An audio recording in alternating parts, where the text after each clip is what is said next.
noticed that. Demented forever.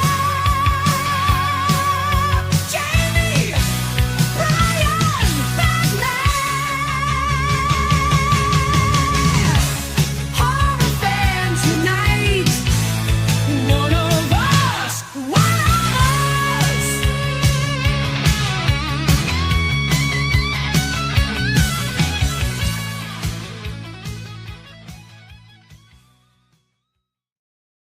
Whoa. Yeah. Welcome to Demented Forever. It's Friday, which means, hey, our voices are gracing the internet. We're doing a live. If you haven't joined us doing a live, you're missing out on telling me to fuck off in real time. So, hey, we are Demented Forever, your friends in horror. We got Brian, the director, Yo. Jamie Kuhn, music, Mike _ the Bagman at Mike Show. Like, follow, subscribe, love, and lust, and do our bidding for us. Welcome, everybody. How Good you guys God, doing? man? Good God, good God. Well, I don't I was doing good until you opened your mouth, but Yeah, buddy, you changed into your shirt with me watching on camera. And you unintentionally- enjoyed that. Like, why yes, are I you even mentioning enjoyed that, that. Bagman? Why Yes, why are you it's like sharing the that information? Exorcist scene when she pukes after she just because he felt like that's my room right now after seeing one of Brian's titties. He didn't even show me both. It was just the one. that's all Yeah, you but- get. Well, it was the size of both, but for other people. Brian, I love how he's like sharing this when nobody else needed to know this. Yeah, but Brian's that's what I told you. minimum he a was C happy. cup. Just I was like, how does that bra hold those puppies in place? Woo! Yeah. Yeah. Wow. Yes. I don't even know what to say, Mike. How much have you been drinking? I've had a shot. I had a shot of Bullet whiskey, That's and it? I'm going to try. I'm going to Woodford Reserve because it was earlier this week, last week. Whenever I tried Gentleman Jack, that's a whiskey, Brian. It's a whiskey to drink for the first time, and it was pretty smooth. But had I known it was $15 a shot, I would have just bought a bottle elsewhere. Where'd you pay that at? It was at a bar in Burbank. It was right by this place I go, and that guy's like, oh man, because it was on sale last week too at the Ralphie's for like $20, and it's like shit. I should have bought it, but I still got like 4 or 5 bottles of whiskey. And oh man, now I'm spilling. Yeah, but you should know that. Like going to a bar and trying to buy, it's not. Every place is not like our favorite hole in Hollywood. You know what I mean? Where it's kind of it was a classy priced whiskey, $15. That's like a bottle of wine you have to pay for a chick when you take her out on a date. It's like, oh man, You don't fucking go on dates, and if you Not did, you sure anymore. shit wouldn't pay for anything. That's you true. kidding? That's one of the reasons I don't date now. One of the reasons. It's not the first reason, but it's in the top fucking 3. Oh god, I have Oh, no yeah, desire to there's- date. But let's not get into that. Y'all know the fucking reason why. Yeah. Oh fuck me, man. Oh man, we can't let Bagman get into that because it'll. I'm not. He'll start But yelling actually, and- actually, I am, Jamie, because of a Go movie for we it. saw. No, no. Yes. Jamie was right. It might hit a little close to home, and it did. I fucking knew it going in, but I watched and saw that fucker anyway.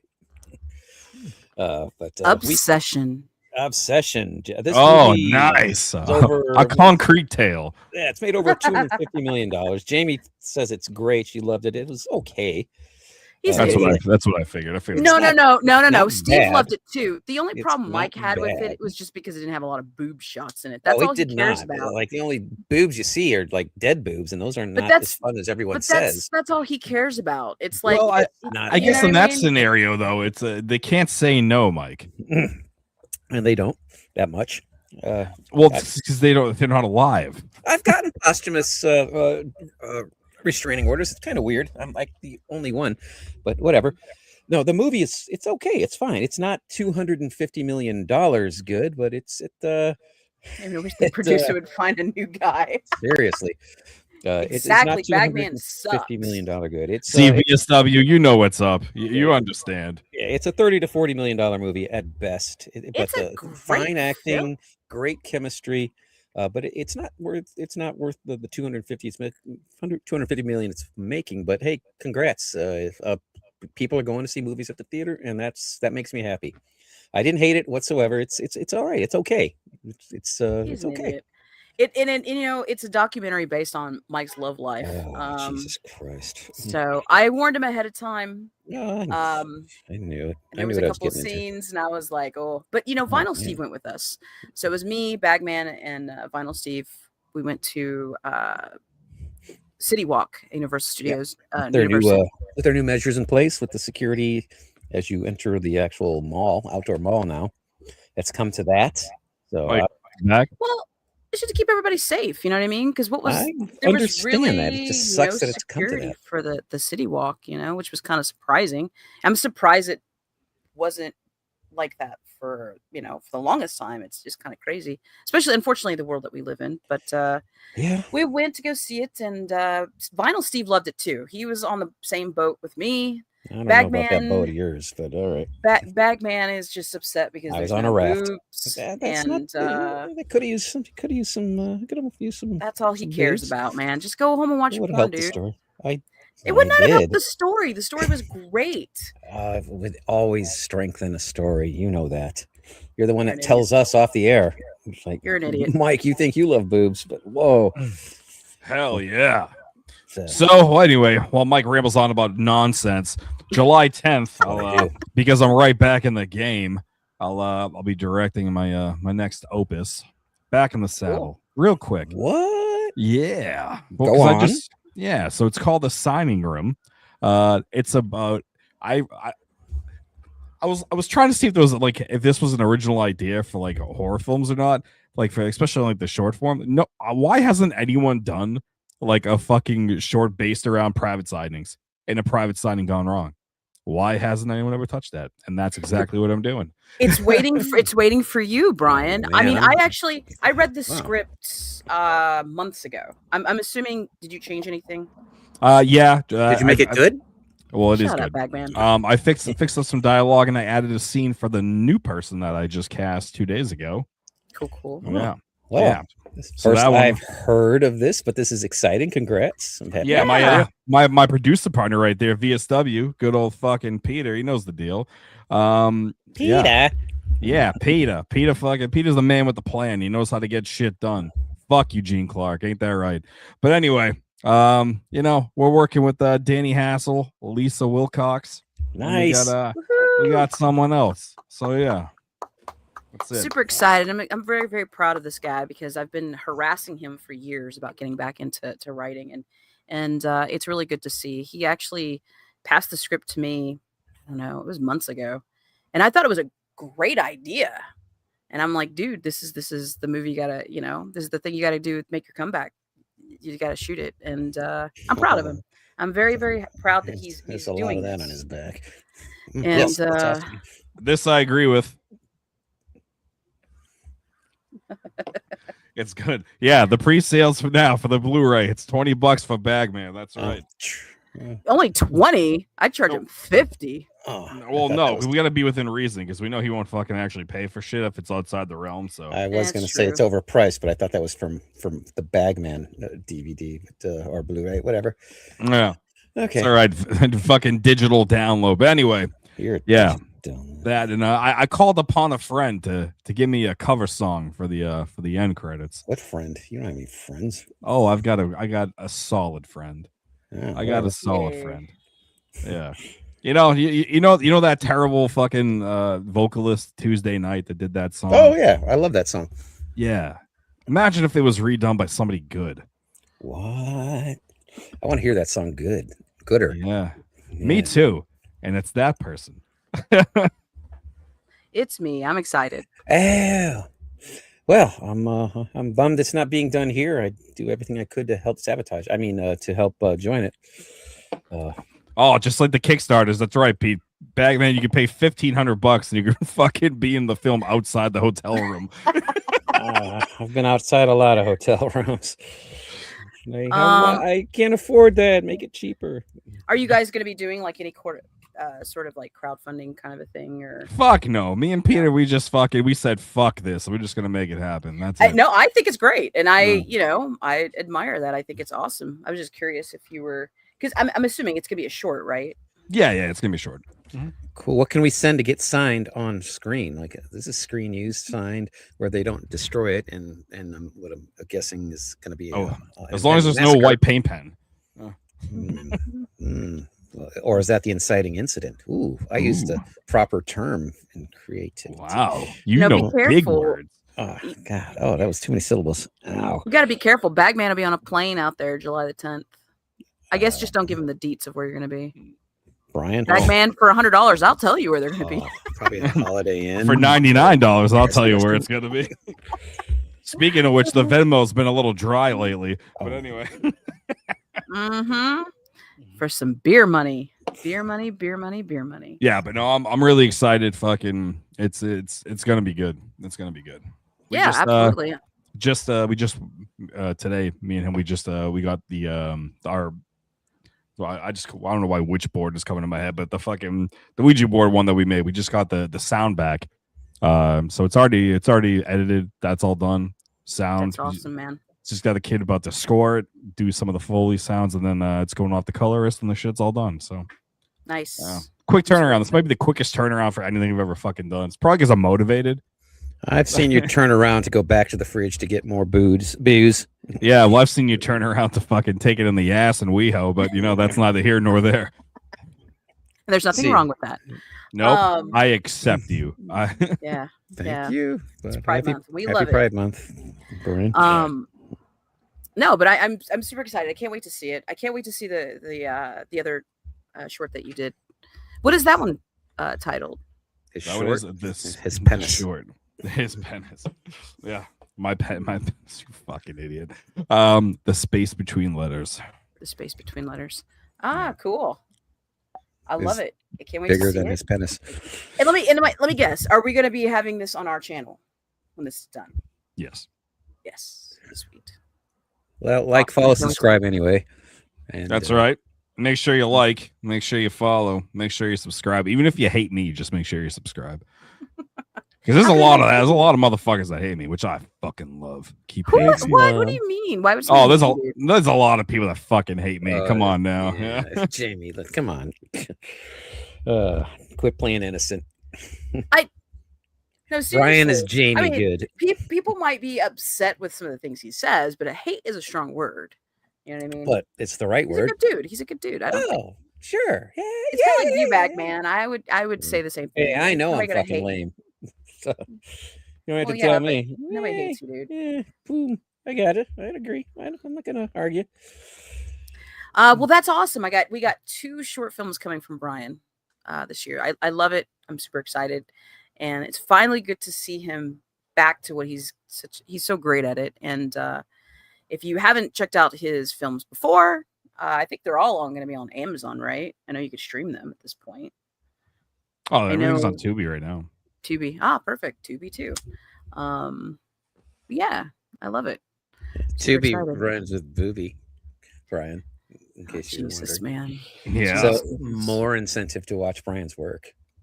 You're welcome. Oh man, You're we need to get a custom action figure of Bagman That's not for Brian. I know what he'd do with it. and send it to Scott on tape. I think he'd love it. I love that guy. He's a good dude. He is a great guy. Great guy, great supporter. Loves the channel. We love him. Check out so. his channel, Scott. on You know, tape. that's a Scott you can depend on. There it is. And that was savage. You know what I mean? Yeah. But Well, we got like a couple of weeks, I think, before the aftermath for Creep by Econ. Oh yes, Jim. Yeah, I talked about that with Scott last night. So we'll be going Friday. Woohoo! So Our yes, media we'll passes. see if we can record a day earlier or whatever that week, or we'll just have to bypass it altogether. I think that's July 10th, isn't it? I believe so. Yeah. Wow. Well, Brian might be busy anyway. So, well, Yeah. we'll figure it out, folks. We'd hate to deprive you of such awesome content. yeah. Yes, but we're glad you're here. Thank you. And shout out to Fonzo13. Forgot to mention, I bumped into him at Monster Palooza. He was looking for my secret parking spot area. And while he was in the process, he actually drove right by me, and I was like, "Oh shit, stop! Hey, get in!" I didn't even know who it was. I just got in. That sounds about right. Figured it was somebody I knew, and it was. Thank God. Well, So, wait a minute. I'm surprised you told anybody about your secret spot where you park. well, this was a few years ago. So Were you drunk? no, It's because no, he no. wouldn't let me record. He was like, don't put that in the video. You're He didn't- goddamn right. Shit. So, So fucking hard to Um, park over there. well, I mean, the parking that you're paying is not that expensive. What is it, $20? No, I think it's like 15. It's not too bad. It's between $15 and $25, or you walk 2 blocks and save $15 to $20. True. Don't get me wrong. I'm not arguing. Just throw your money away, Jamie. Just throw it away. Hey, man, I'm usually riding with you. Mm. Woohoo! Yeah. It's that, or you don't want to Uber there for $100? No, No, oh, you'd rather do something where you'd save money. I see. $100 versus 15 is a huge difference, man. It's more than 15. But Well, Scott, Savage Scott was the one that told me. He was like, "Why did Bagman park over there? He could park in the lot for $15." I was like, "I don't know." yeah, Because it was $15. yeah, it was $15. Actually, I'm just messing with Mike. I completely understand, but it's honestly not that far. I just mess with him a lot about it, and when you're walking the convention, it's not too bad. No, it's Jamie Farr though, because that's the guy from Hatch. Because it takes her twice as long to walk it. Because He's an idiot. I am not. You tell us you're a slow walker. Okay, maybe yes. I'm enjoying my That's surroundings and looking documented. around, and this one will get run over by a car. Not paying attention. Me, One I'm can paying only attention. hope. Yeah. What do you mean? I fucking get my ass across the street and like, oh fuck. When I turn around, she's like, oh man, she's still on the other fucking side. Whatever. This is what's gonna get me hit. Are you looking to get anybody signing anything at Aftermath? No, I don't Same. think so. There's people I probably want, but Aftermath. Let I me forgot look. the list. So Oh, don't worry. I'm pulling I would like Brad Dourif though. Yeah, but isn't he like $100 Yeah, he's now? $100 now. So yeah, I'm not getting him. Fucking outrageous. Fuck you. Let's see. Yeah, these whole Don Mancini's All got right. this weekend. Christina Ricci. Wow, love her. Christopher Lloyd, that old goose. Love him. Brad Dourif, Fiona, Wow. Alex Vincent, Hayden Panettiere. Wow. But no. The fuck. Oh, Jackie Earle Haley. Hell yeah. Cool dude. Got to work with him a few years back, and fucking really nice guy. Great actor. Great choices in acting. He was very funny, and he signed a few things for me. Danny Trejo, Cool. Chris motherfucker. Jericho, Cheech and Chong, I was there at their first reunion signing. It was awesome. Leah Thompson. Hello. Oh, that bad bitch from Fast Times, Claudia Wells.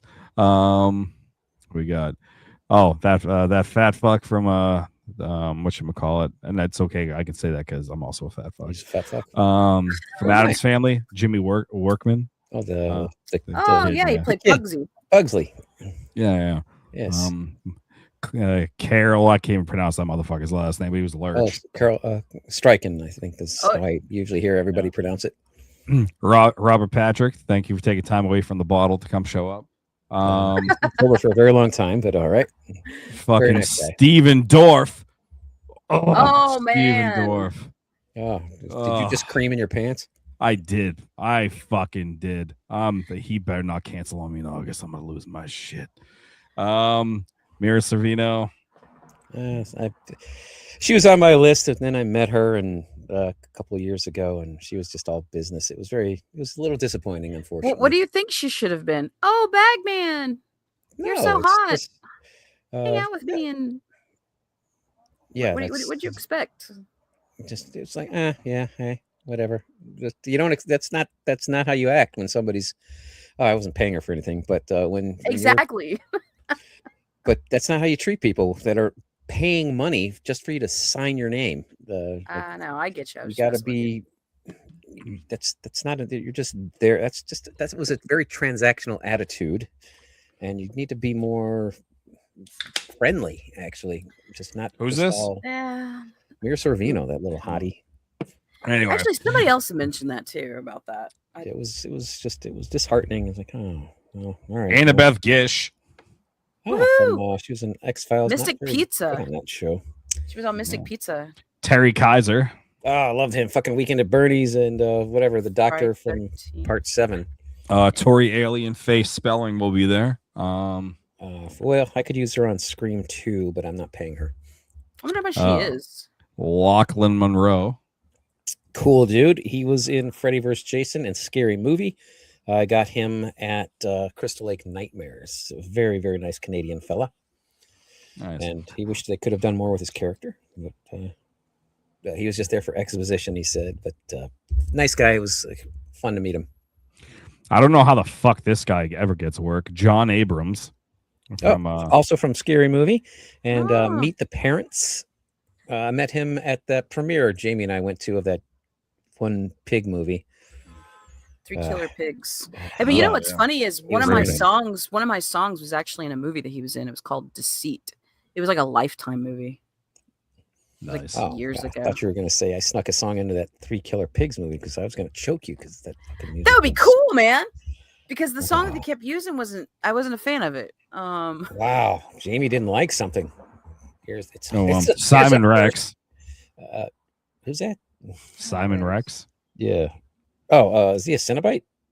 No. Who is he? No, he was in Scary Movie. No. All of them. Yeah, Oh. that's what I said. He was a scene. You just asked if he was a Cenobite. Yeah, he wasn't in fucking Hellraiser. Anyway, moving on. You Brian misheard me. Thompson. Yeah, Brian Thompson. Bag, cool bag guy. man starts ringing. Brian Thompson, a Shakespearean actor. He was the bad guy in Cobra and lots of other things, but that's his most popular role. What Very nice fucking dude. Nightmare on Elm Street was this guy in? Charles Fleischer? The first one. The first one.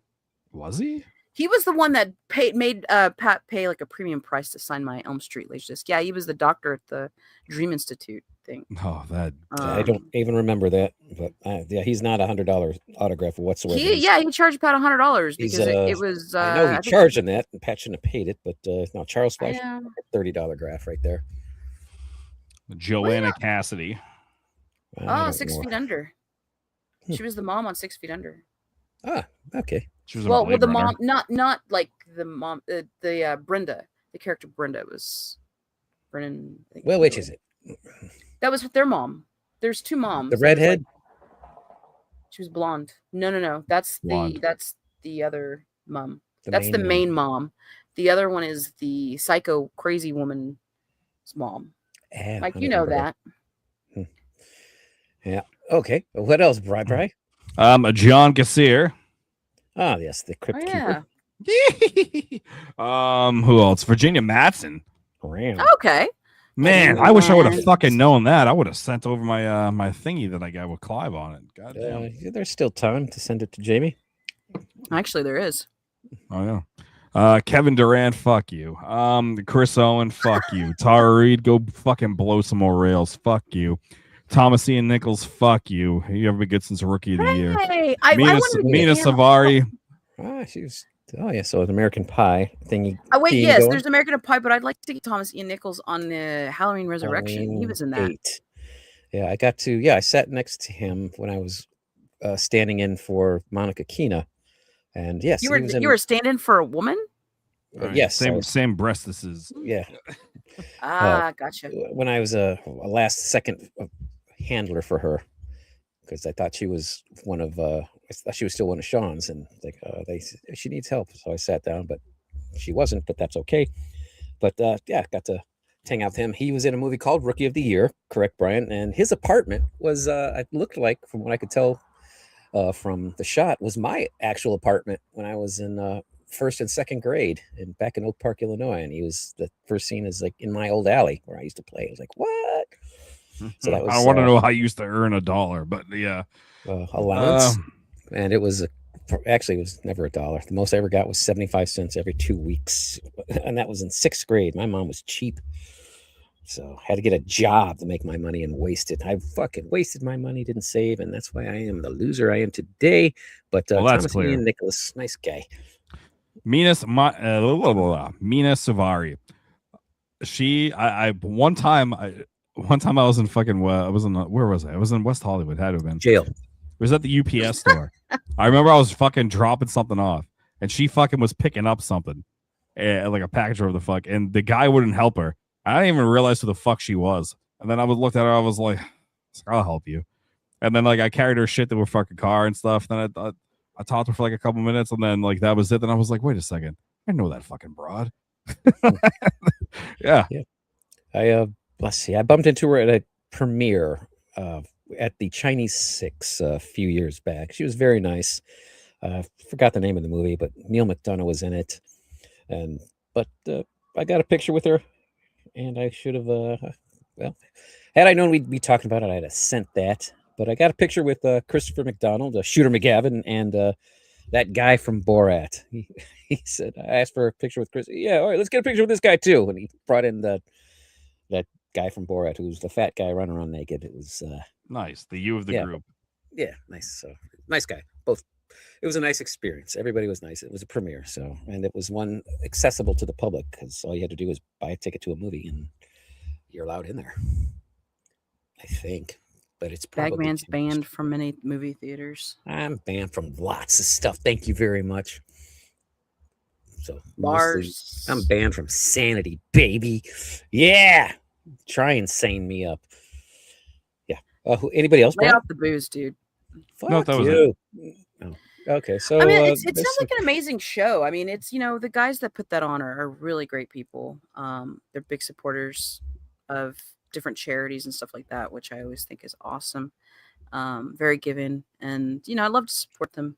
But so if you're in the area, go check out the cons in a couple weeks.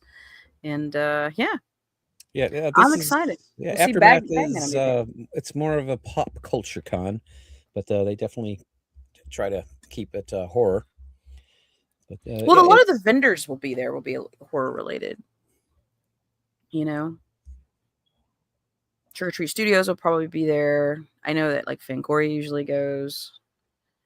So that there's definitely be some cool vendors there. Did we go to Aftermath last year, Bagman? no idea. I can't remember. Shoot, man, we've gone to so many damn things. Speaking of conventions, my question is, did you guys know anybody that went to HorrorCon LA?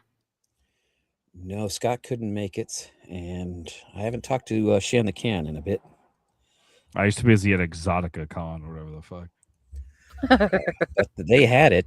They moved it up from September, October to the week after Monsterpalooza, right? Something like that.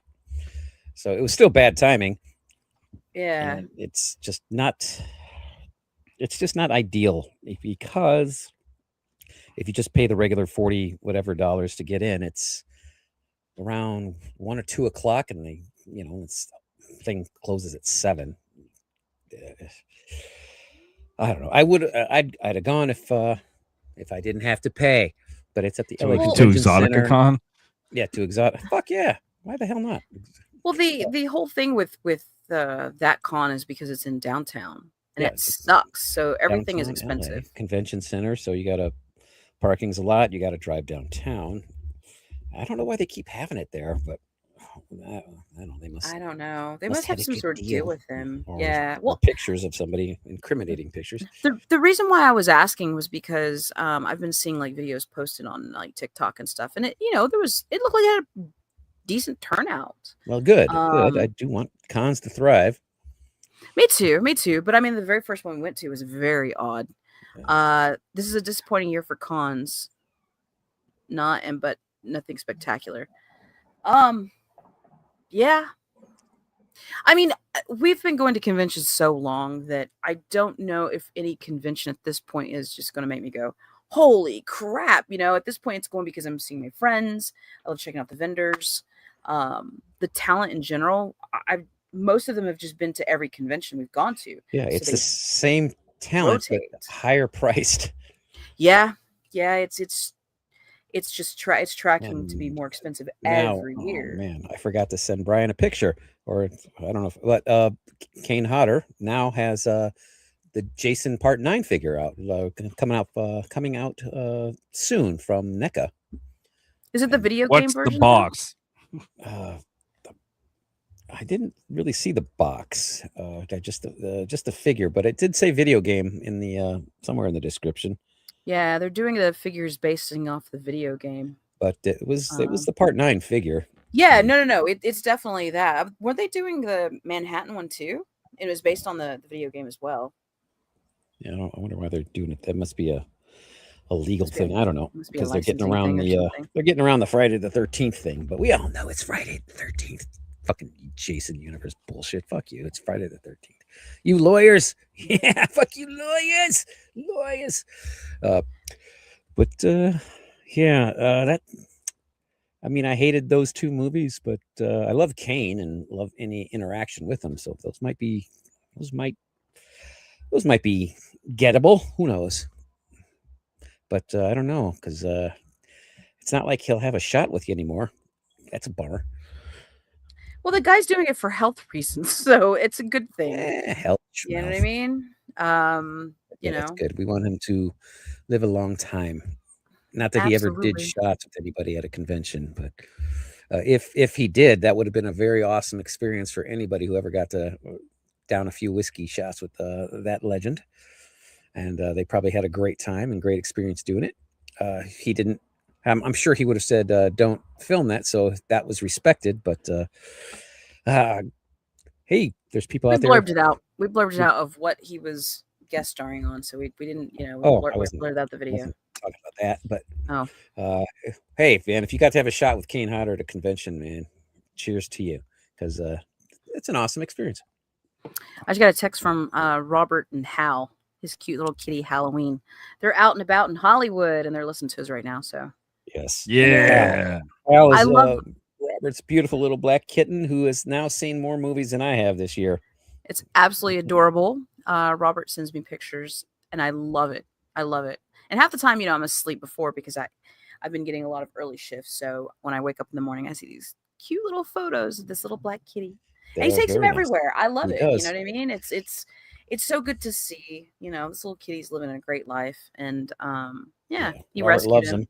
And yes, Robert adopted him and because it's the right thing to do. Jamie, do you have a site you like to refer people to that can help Yeah, kitties and poochies that are in need?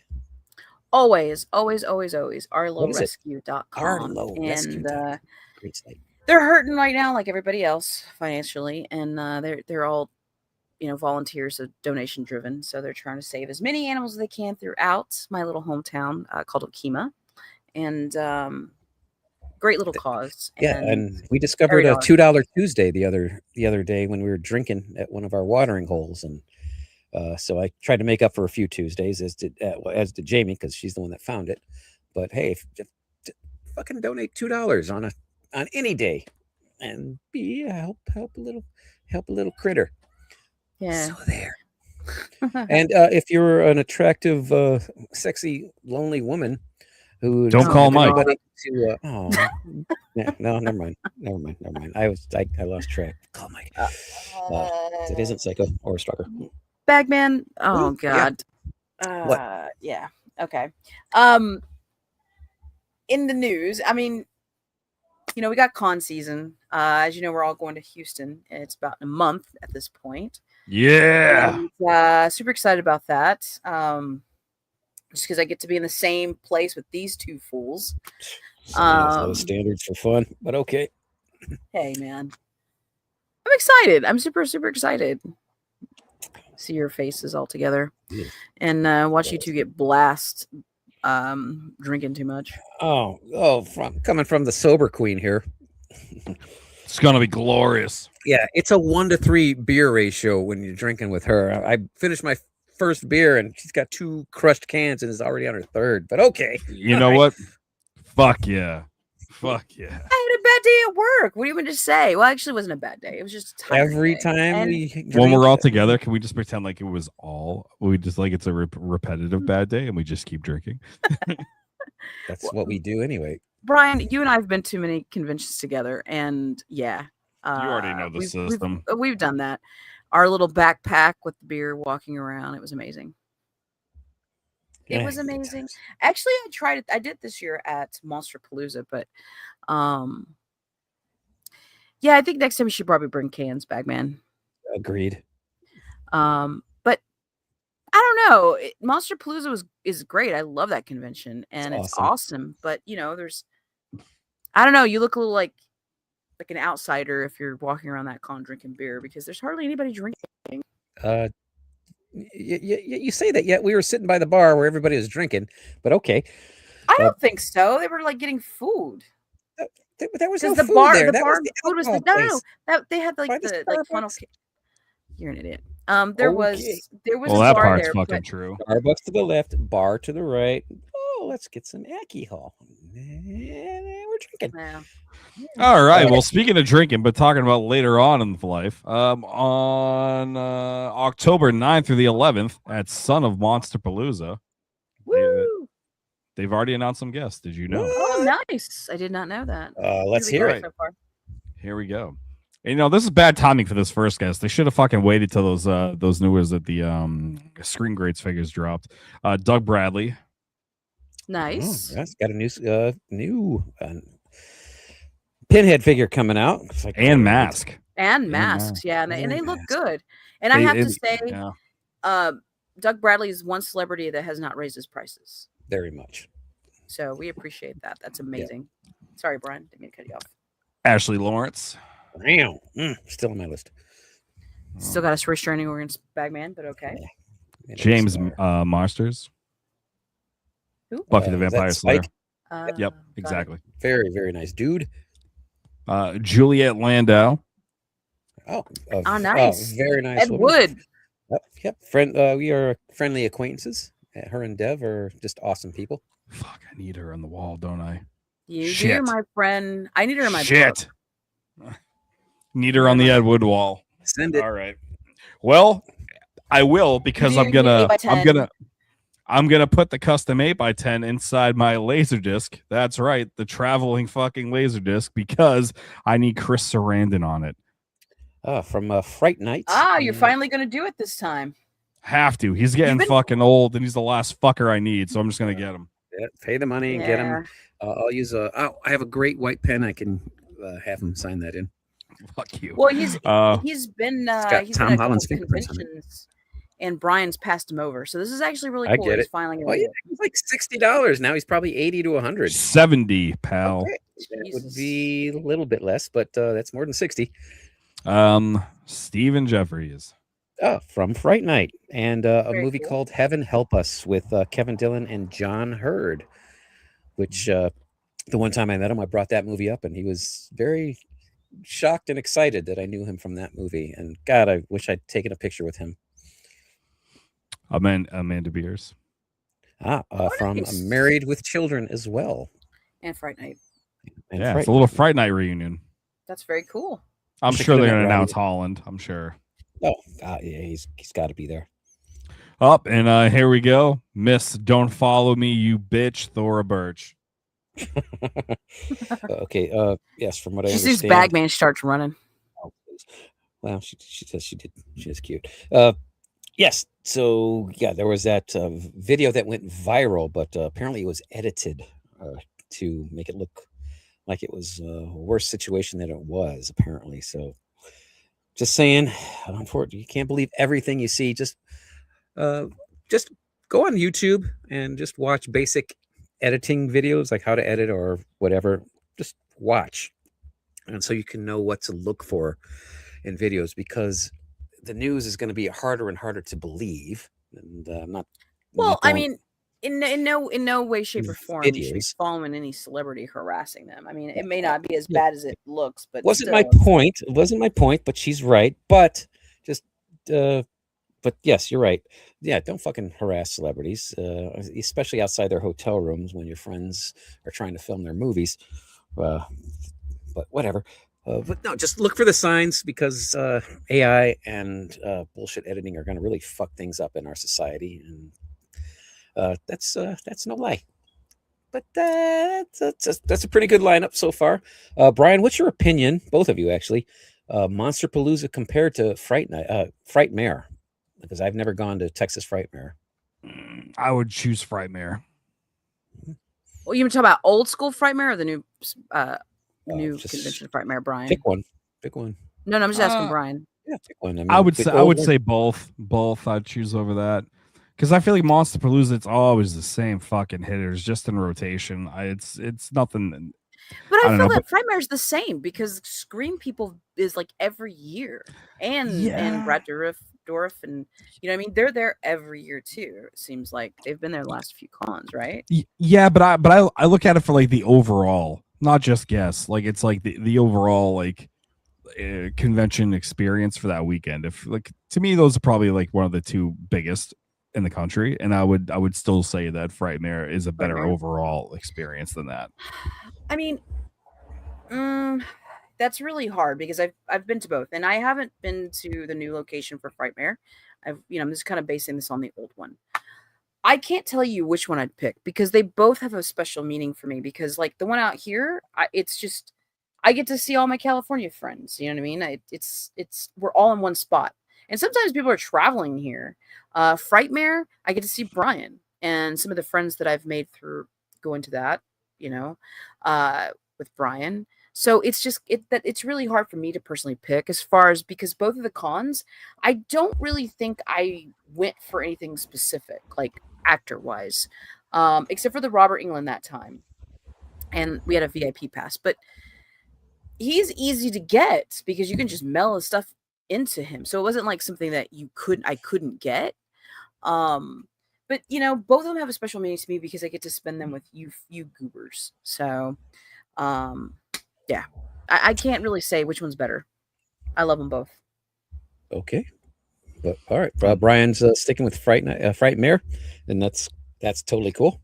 I still love to see it, but we're gonna check out Houston Horror Film Fest. Brian, I can't remember. Did you go last year to that? No, or- this is gonna be the first time Okay. ever. We are all busting our Houston Horror Film Fest cherries, and we hope to give you a few minutes of sobriety, not very many, and hopefully it's going to be a great time. It's wow. I'm looking forward to spending time with these two fuckers at the same time. It's been a long time since we all drank together in the same room, but yeah, Yep. yeah. And I think And, some of the Frightmare people are coming too. Yeah. But, And we always see people we know at these horror cons. So, Brian, do you ever bump into anybody that you know at the East Coast conventions you go to? Uh, like what? Just like people I know, or like Yeah, famous like your people? What do- friends what in do you- what horror. are you Like talking those faces we always see at familiar faces we always see at all the horror conventions we go to out here in SoCal. And like it's you can it takes a little while to walk through a room because you're saying hi to people that hey, it's Mike, or it's Jamie, or it's fucking Scott. Yeah. Fucking Savage Scott knows fucking everybody. It's Yeah, I like, mean, like you'll see like you'll see like the fucking frequent flyers. Like I'll always run into Broke Horror Fan from Instagram. That kid Alex, it's my dog. I was running to him. All those things. This is a small little group. It's not the scene here is very different than the scene out there, especially for like the con world. It's not like how it is out in California. Out here, it's like very yeah. So it's not that cool. But I do run into people from time to time.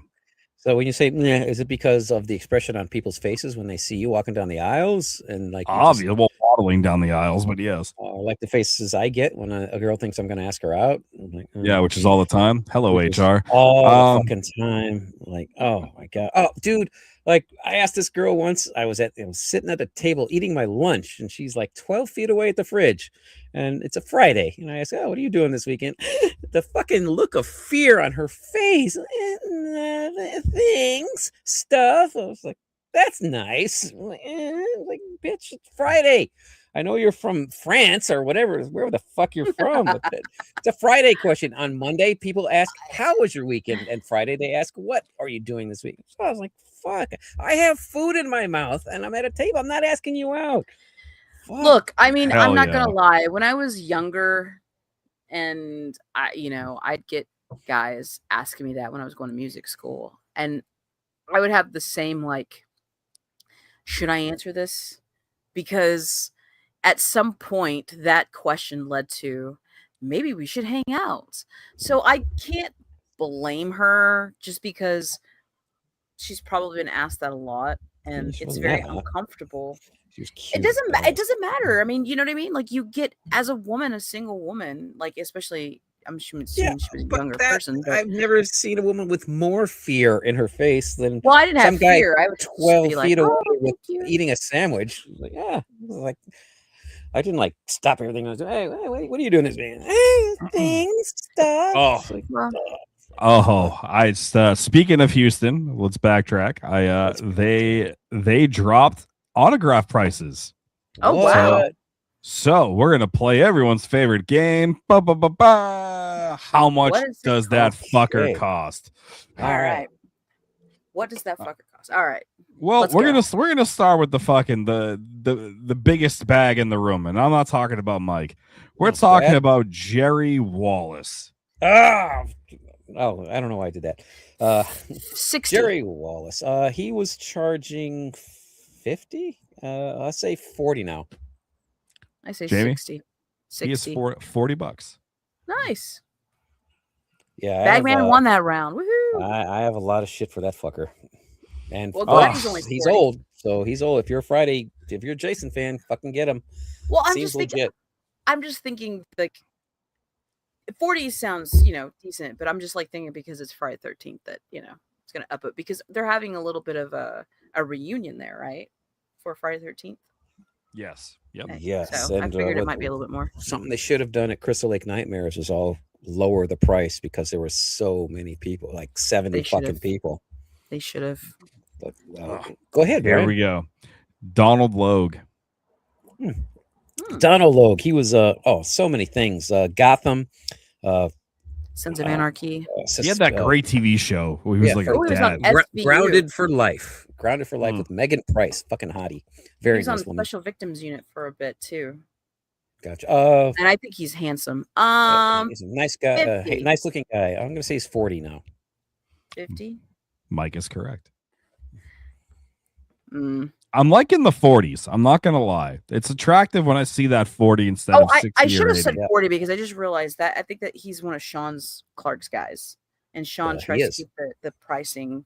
Oh, He tries to keep the pricing. Sean tries to on the keep good everything side. fan friendly, but you So gotta that's respect awesome. the client. But, Sure. oh, here we go. Jack Osborne. I'm gonna go 40. 50. 40. Oh All wait, right, he's here- one of Sean's people too, right? Yes, he is. Oh, All right. damn it. Adrian King. Friday the 13th, the first final girl in the series. 60. She was. I'm gonna go 50. 60. Adrian King is 50 and picture is free. Wow, that's awesome. Yeah, God, I haven't seen her since Monster Palooza, like pre-pandemic. She was 50. She had a two for. She had a discount if you bought 2 autographs, which was awesome. And Well, Mike, she didn't like giving Mike free Oh, autographs. So. He's that upset was by that. Oh my God, that fucking movie, Jamie, that fucking movie which you fucking escaped by falling asleep. That fucking movie. God damn that fucking movie. Tales of Poe. We were at the premiere. And we were in the theater, and like the premiere, those are perfect prime opportunities to ask for autographs. And she was not having it. She was at Dark Delicacies the night before. She signed that fucking poster for that fucking crap movie that Jamie didn't have to watch. Like nudging her, wake up, you're fucking suffering too. Like, God damn, it was all these different fucking vignettes and fucking Poe tales. Like, oh my God, if you had a time machine, you would go back in time and fucking kill Edgar Allan Poe. That's how fucking bad that goddamn movie was. Jamie, you're wrong. After the movie, when we were talking to the people who made it, like, oh, how'd you like the movie? I didn't say a goddamn thing. It's like, oh, he didn't like it. It was like, you're goddamn right. I didn't say that out loud, but I did not. Oh, goddamn that fucking movie. You're awake. I'm fucking giving you a no-dose. All right. So how about man. Kimberly Beck? Kimberly Beck, the That's final funny girl as hell. from Friday the 13th. 40. Or I'm gonna go with 40. 40. 50. Damn. Wow. Well, I'm just surprised that she's more than Adrian King, but okay. She's not Free one she selfie was. though. Free selfie. That's actually Um, good to hear. Something's all right. free. Next Corey on the list. Feldman's sister in the final chapter. I bet she's I got need stories. her. Me too. Steven Dorff. 70. I'm gonna go 50. 60. Fuck that guy. Oh man, almost said And I'm 60. getting 4 fucking things signed. Oh shit, dude. Nice. I don't know why I said fuck that guy. I have no animosity towards him. I don't know him, never met him, don't even know whose clan he is. But damn, I just hate paying for anything. Monica Keena, 40. 40. 60. $60? She's the Wow. final girl from Freddy vs. Jason. Yeah, but still $60. No, I'm trying to think of any other stuff she's done to actually Oh, Warrant that price tag. warrant that price. She's I no don't longer, know. she's not one of Sean's, but that is too much money. Oh, Yes. I fucking know her handler. Oh, that fucking guy. No, that. Oh God. Yeah, he was. Jensen Daggett. Oh, nice rack. Final girl from part 8. I'm gonna go 40. 50. 60. Ooh, way too much for the second worst in the franchise. I don't Hey, think he has any other. Is there any other movies listed under her credits there, Brian? Not really, no. No, she is. That. that's not Oh a my. worst movie. That's not a bad movie. Jason Takes Manhattan is the second no, I worst in the love series. that. I love Yeah. that movie. Yeah, You're an but idiot. Jamie, you're Jamie, and you like shit. Look at your friends. Yeah, look at Mike. Exactly what fuckface said. Yeah. Oh Wait, man. what? Good God. Next up, Next up, I just had it. Hold on. Tom Holland, Tom Holland, 50. 40. 50. Man, Bagman's winning on this. I'm I a don't little, like- I don't like- I don't- surprised. I'm like, I hate to say it. You know what I mean? Yeah. Bagman's Loser in winning. life, but winner at this. You know? Oh, Amy Steele. Ooh, Oh, my 50. favorite Friday. No, 60. If the other girl's 60, I say 60. Oh, that's good. I'm gonna say 50. Mike is correct. 'Cause Damn it. she's nicer. Well, because I said 50, and then I was like, I'm gonna follow the other girl. Okay. No, that was a wise choice, but the other girl was in 2 Fridays. Amy is just in 1, but Amy is the best of the final girls in the whole series, in my opinion. Oh, you get a free selfie with the graph. I love that Nice. these people are offering at least free selfies because I hate it when they charge you $50 for a selfie or $40 for a selfie at the table. That's the most dumbest thing I've ever heard, man. The people that are offering free selfies with their autograph are the following: Adrian King, Amy Steele, Cool. Brett Wagner, Dana Oh. Kimmel, Oh, Fel- part 3. What's she Felissa charging? Rose. Yay, Which one? Felissa Who, Rose. Dana? Yeah. Take a guess. Dana. I'm gonna go 40, but I wouldn't be surprised if she's 50. She is 50. From from part 3D.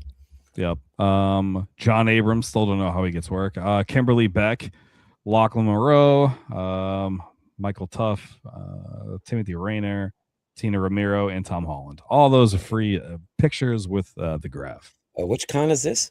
That's the Houston. Houston one. Houston, everybody. Sounds like they're listening to the fans because we are getting priced out, folks. Dark times. It's every generation. Things suck right now. One thing that does not change is we're always going to be paying more for less, but they're doing what they can because let's face it, they just sign the name, they pose. That's not a lot of effort. Yeah, I know you travel, and I don't mean to downgrade it, but thank you is what I should be saying. Thank you. Looks like we have a guest on the show, a Woo! constant at the horror conventions that Jamie and I attend out here in Southern California. An extremely talented writer for Fangoria magazine and other publications, which I will let him get to. He's got a really cool story that is about to be released, and as well as an actor. One thing I wish I had known about last year or sooner was a book he wrote. Yes, I didn't send Brian the picture in time. Just when you thought it was safe, A Jaws Companion by Patrick Jankowitz. I fucking loved this book. Woo! A Wow, lot of thank you, great Mike. stories in there. And last time I saw Pat was at Golden Apple, where I purchased this comic. It is called When the Shark Hits the Fan. Cosplayer versus Shark. Great cover. Pat was nice enough to sign it for me. ladies and gentlemen, horror extraordinaire Pat Jankowicz. Welcome to Demented Hey. Forever. Yeah. Greetings, boys. It's an honor to be on the Mike Show. Welcome. It's The Bagman Show. Demented Forever. It's And, not the Bagman and Show. boys and girls, I should say. Yeah. That's Welcome. okay. Pat, tell us a lot about yourself. Pat's got so many great stories. He's easy to spot at a convention. He's the one laughing, smiling, listening, Oh. holding your shoulder while not letting you get away from his stories. He started out. You make as me a sound very- insufferable. Oh, that's not untrue. I kid. So Pat, God, there's so many stories. Pat was, he still is a very tall dude, and when he was younger, people thought he was older, and he got to did you get to sneak onto a set and get to stay because people thought you belonged there? I did. I used to as a teenager, I would say. He's very tall. He only looks young, and I was like 15 pretending to be 25. So yeah, I saw Linnea Quigley dancing naked on a movie set when I was a teenager. It was kind of great. I agree. I wound up crashing a bunch of movie sets and interviewing a bunch of people. To me, it was kind of exciting because one of my brothers figured out everybody needs a permit to shoot anywhere. And so he would go through he was doing this at like 14 and 15. He would figure out who was doing who was applying for the permits and stuff. And my brother Donald would literally go down the list and write down a bunch of horror names and see what we wanted to crash. Nice. You know? So, Brian, did they go through you to Nice. get permits at one point in this town? Oh yeah. Film LA. They used to go through me all the time. Yeah, I think it was the Film LA lists back in the carefree days before the internet, when any BS story could be checked out. That's the one. Wow. So many missed opportunities I had knowing Brian when he worked with Film LA, and I should have been asking him who's shooting, but fuck you, Brian, for me not asking you. But back to Pat. Pat, Thank you. You've been a horror fan. You wrote for Fangoria. How did I'm sorry you've been asked this so many times, but writing for Fangoria is cool. Get to that, but you have an upcoming article that you just talked about on Instagram. So I want to. Oh, are you talking about the Michael Jackson one? I got pictures of it right here. I just got my copy today. I was on it's the brand new Dark Side, which hits Barnes and Noble today. My piece on the making and unmaking of is this scary. This legendary Michael Jackson, Stephen King written video that was never finished. 5 years later, they grabbed a bunch of they rewrote it. It's no longer based on Stephen. It's Stephen King. I think gets story credit on the one that remade it as, but it was heavily rewritten to reflect Michael's courtroom troubles. Oh, dear. But and we shot it at CBS Radford. It had special effects by Stan Winston after Jurassic Park, Steve Johnson. It was just kind of amazing. Wow. You guys, it was Mikhail Salomon who shot The Abyss was the DP.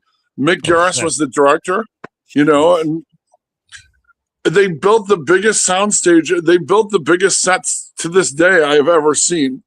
They built basically a bastardized version of the Haunted Mansion at CBS Radford, Okay, and the name of the magazine and that you can find at Barnes and Noble as of today, June. As of 26th. today, I went right up today. It's got Carrie on the cover, and it's called Dark Side 278. Make sure it's the Oh, nice.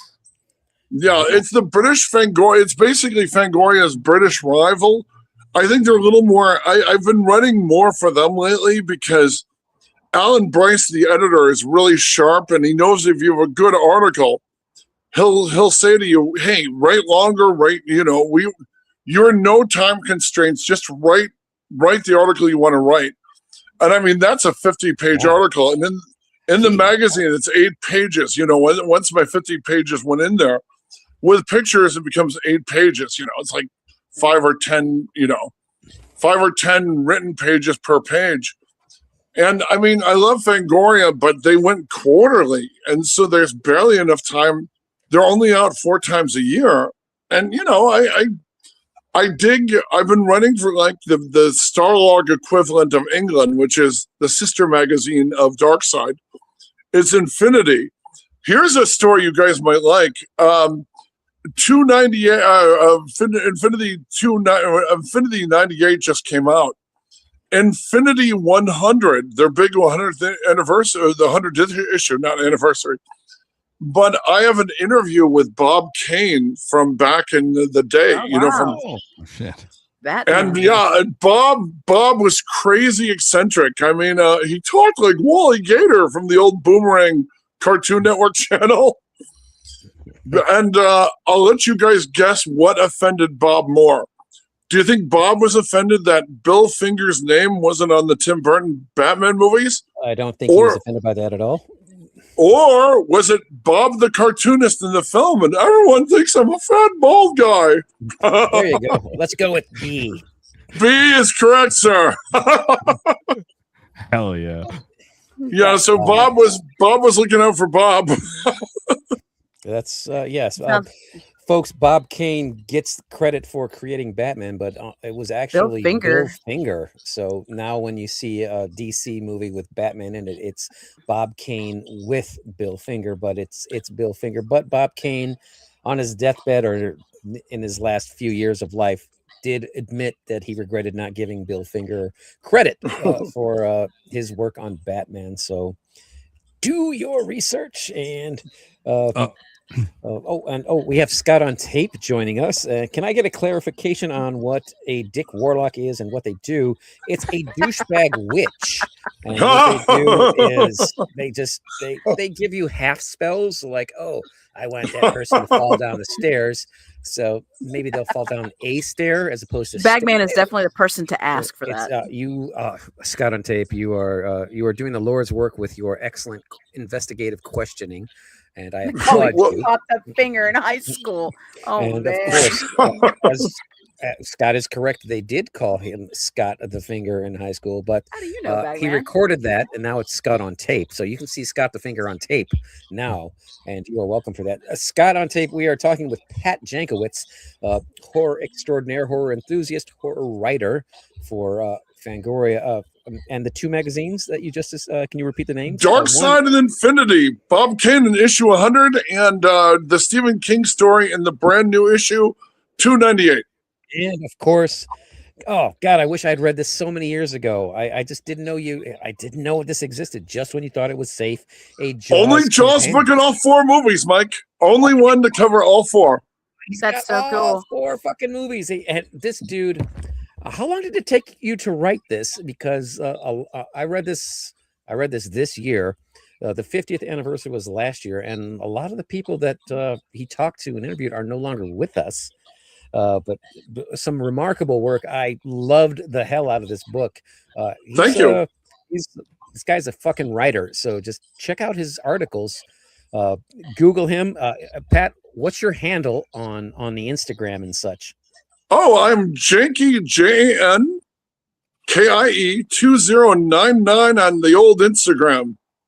And if you have others, just lay him out there. But check him out on Instagram. If he's on others, Google him because awesome guy. What kind of characters have you played in the horror movies and such? Well, I've been Bigfoot. I killed Brian Thompson. Thank you. Oh, I'm a big fan of Bigfoot. He was the one monster I was scared of when we go visit my grandma in Seattle. So I murdered Ben Browder, and I think you can see it on Tubi now. I murdered Ben Browder and Brian Thompson from Cobra and the X-Files in that timeless classic Hoax. If you like the band Falling in Reverse, Ronnie Radke turns into a giant werewolf and eats a SWAT team. Once he's a werewolf, that's me in the video Personal Monster or Popular Monster. Nice. Thank you. Very cool. That is so cool. Nice. And Hoax, by the way, folks, it's HOAX, not like hoax, like HOX10, like 10 hoes. It's hoax, like a joke. Well, I have a question for him because you like Bigfoot. Have you ever heard of a movie called Suburban Sasquatch? Oh, Jesus, Jamie, come on. I have heard of Suburban Sasquatch. Yes. Have you seen it? Yeah, I have heard of. I've seen most Bigfoot movies, and you can usually tell whether it's going to be a good suit or not by the cinematography. Or the And credits. in fact, remember for every Bigfoot movie has one of two plots. You go looking for Bigfoot, or Bigfoot goes looking for you. Yes. So I'm a fan was of that co- movie.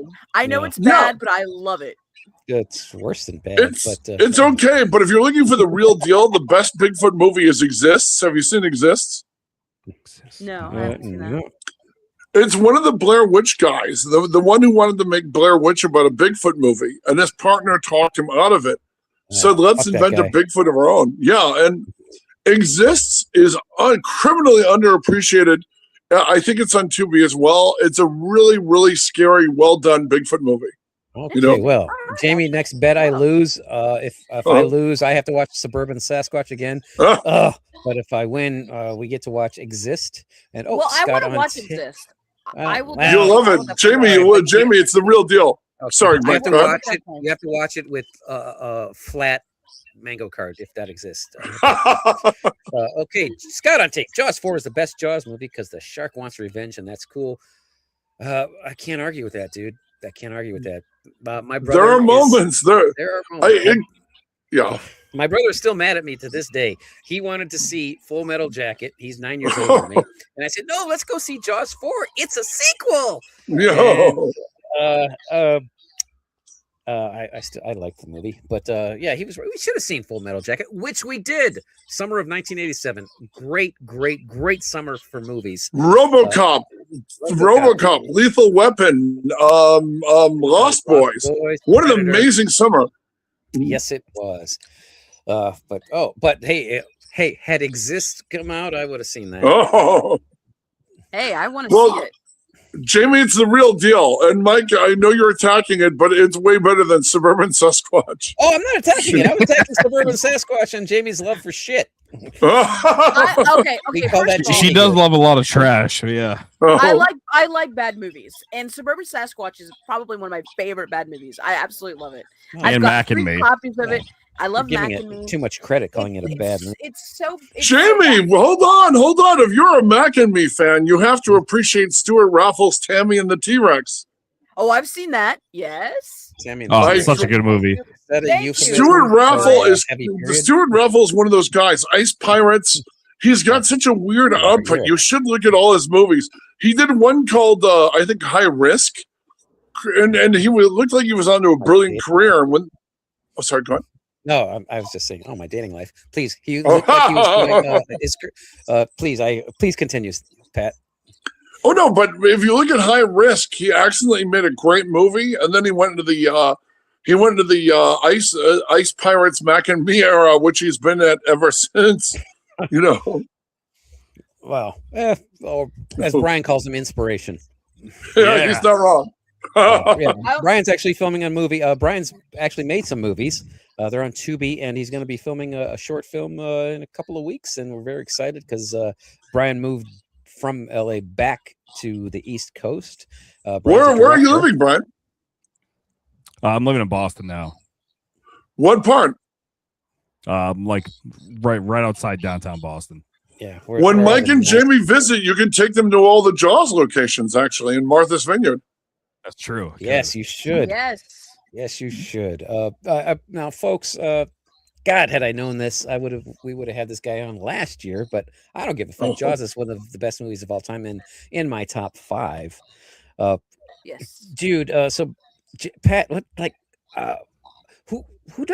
thinks I want to write a book about Jaws? What made you do that, and how did you do that? Well, it bothered me to see Jaws not getting the attention it deserved. When Jurassic Park came out, everybody was talking about Spielberg finally made a horror film, and I thought, what in the hell? He made a horror film. It was the highest grossing. The whole horror shift of the late 70s and the 80s was because of Spielberg. Because Jaws made more money than any movie ever made until Star Wars dethroned it 2 years later. It takes about 2 to 4 years for a trend to start kicking in. So when Jaws made more money than anything, all these horror guys started doing horror. I heard this from Sean Cunningham. Sean Cunningham, the brilliant producer, director of Friday the 13th, he said the whole movie he was referring to Mrs. Voorhees as his shark. And he remembered cutting off her head, thinking, "Who's going to be our shark now?" Because he killed the shark of the movie. So all that huge trend at the ending of '79, Alien was sold as Star Beast was the title it had originally, and it was called Jaws. The pitch for Alien was Jaws in space, which it basically is. So all these great horror films came because Jaws made more money than any movie up until that point. And it's a wonderful, scary movie. I mean, there's like throwaway homages to his own duel. There's camera shots right out of The Creature from the Black Lagoon, which, if you live in LA, is showing at the New Beverly tonight over on Beverly Boulevard in 3D. Forgot about that. And he had shots homaging every movie he loved as a kid, like the Shark Fighters with Victor Mature. I mean, so Spielberg, he basically brought back horror. I mean, Exorcist and everything had been made, but once it became the highest grossing film worldwide, he started a horror trend that went 15, 20 years. Yeah, You're still seeing Jaws ripoffs to this day. You know? Agreed. That's a good ass movie. Mm-hmm.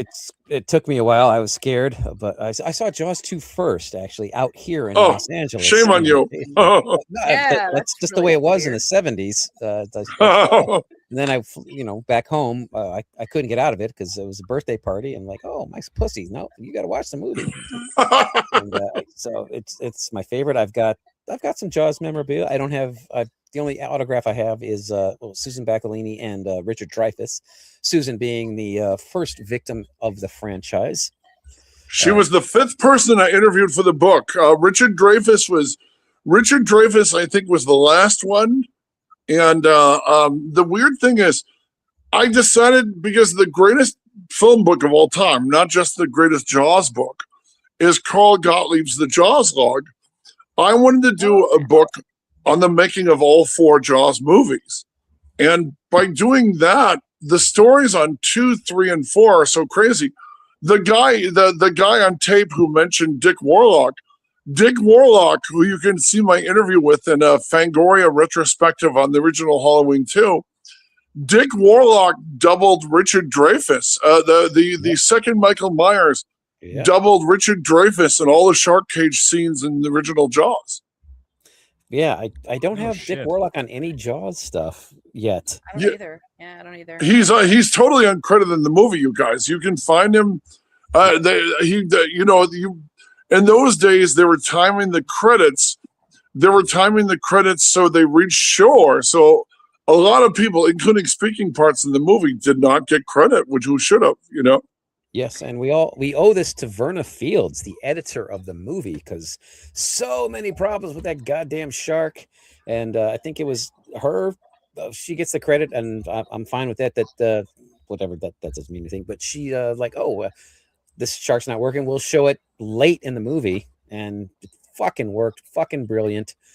She's a fucking king, and they did the severed head that Dreyfuss found. They shot that in her pool. That was shot in her pool in Tarzana. Wow. No, Tarzana. Okay, I thought it was Topanga Canyon, but whatever.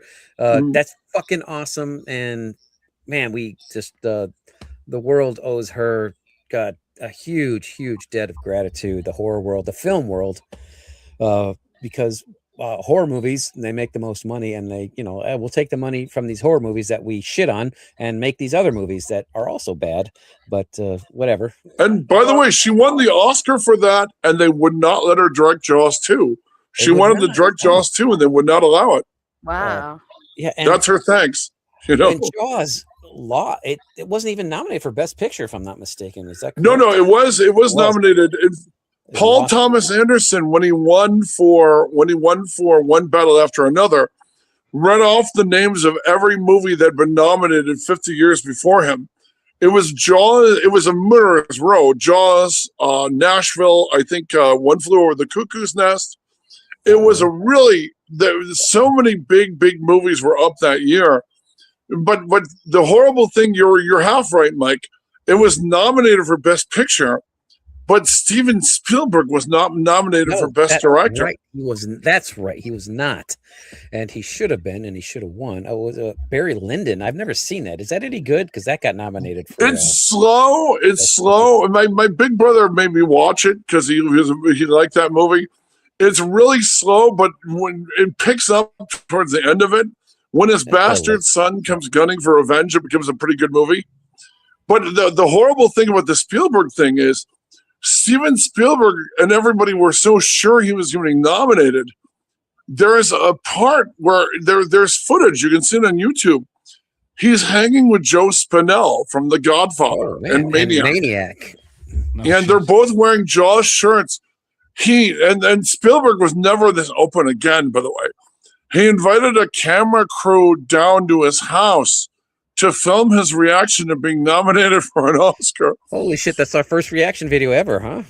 Oh yeah, and when he just, you see his eyes get wide. Joe Spinell goes, "It's all about Jaws," but you can see he's completely crushed. He was never that unguarded again, sadly, you know. Wow. Well, he's done okay since then. He got to make a few more movies. Favorites, but apparently he should have stopped one short from what everyone is saying about what a friend of mine called Disappointment Day. You know? It's hate is easy, and there's plenty of that to go around. Thank you, internet. The best and worst thing to ever happen to the world. But wow, yeah, you're right. I miss the IMDb message boards. Oh. Yes. But yeah, check out some of Spielberg's work. If you haven't seen Jaws, give it a look. See, I even liked Jaws 2. Actually, I liked them all. I got to be honest. You know what? I accept them like crazy relatives who are kept in the attic. I mean, Jaws: The Revenge exists. It's canon. Mrs. Brody is in it. Mrs. Taft, who owns the hotel, and Mrs. Kintner, whose son is in the original film. All three of them are in the movie. It's shot in Martha's Vineyard. It's canon. Agreed. Man, I wish I could have gone out there. Pat describes this huge reunion that took place, and like back in Martha's Vineyard, that the town was very accepting because like when they shot this movie, they were only supposed to be there a certain amount of time, but they went. It's Hollywood. They went over budget. They went over, like, they weren't supposed to be there as long as they were. I was like, okay, yeah, that's great. Get the fuck out now. But they had a reunion and it was very welcoming. God, I wish I was there.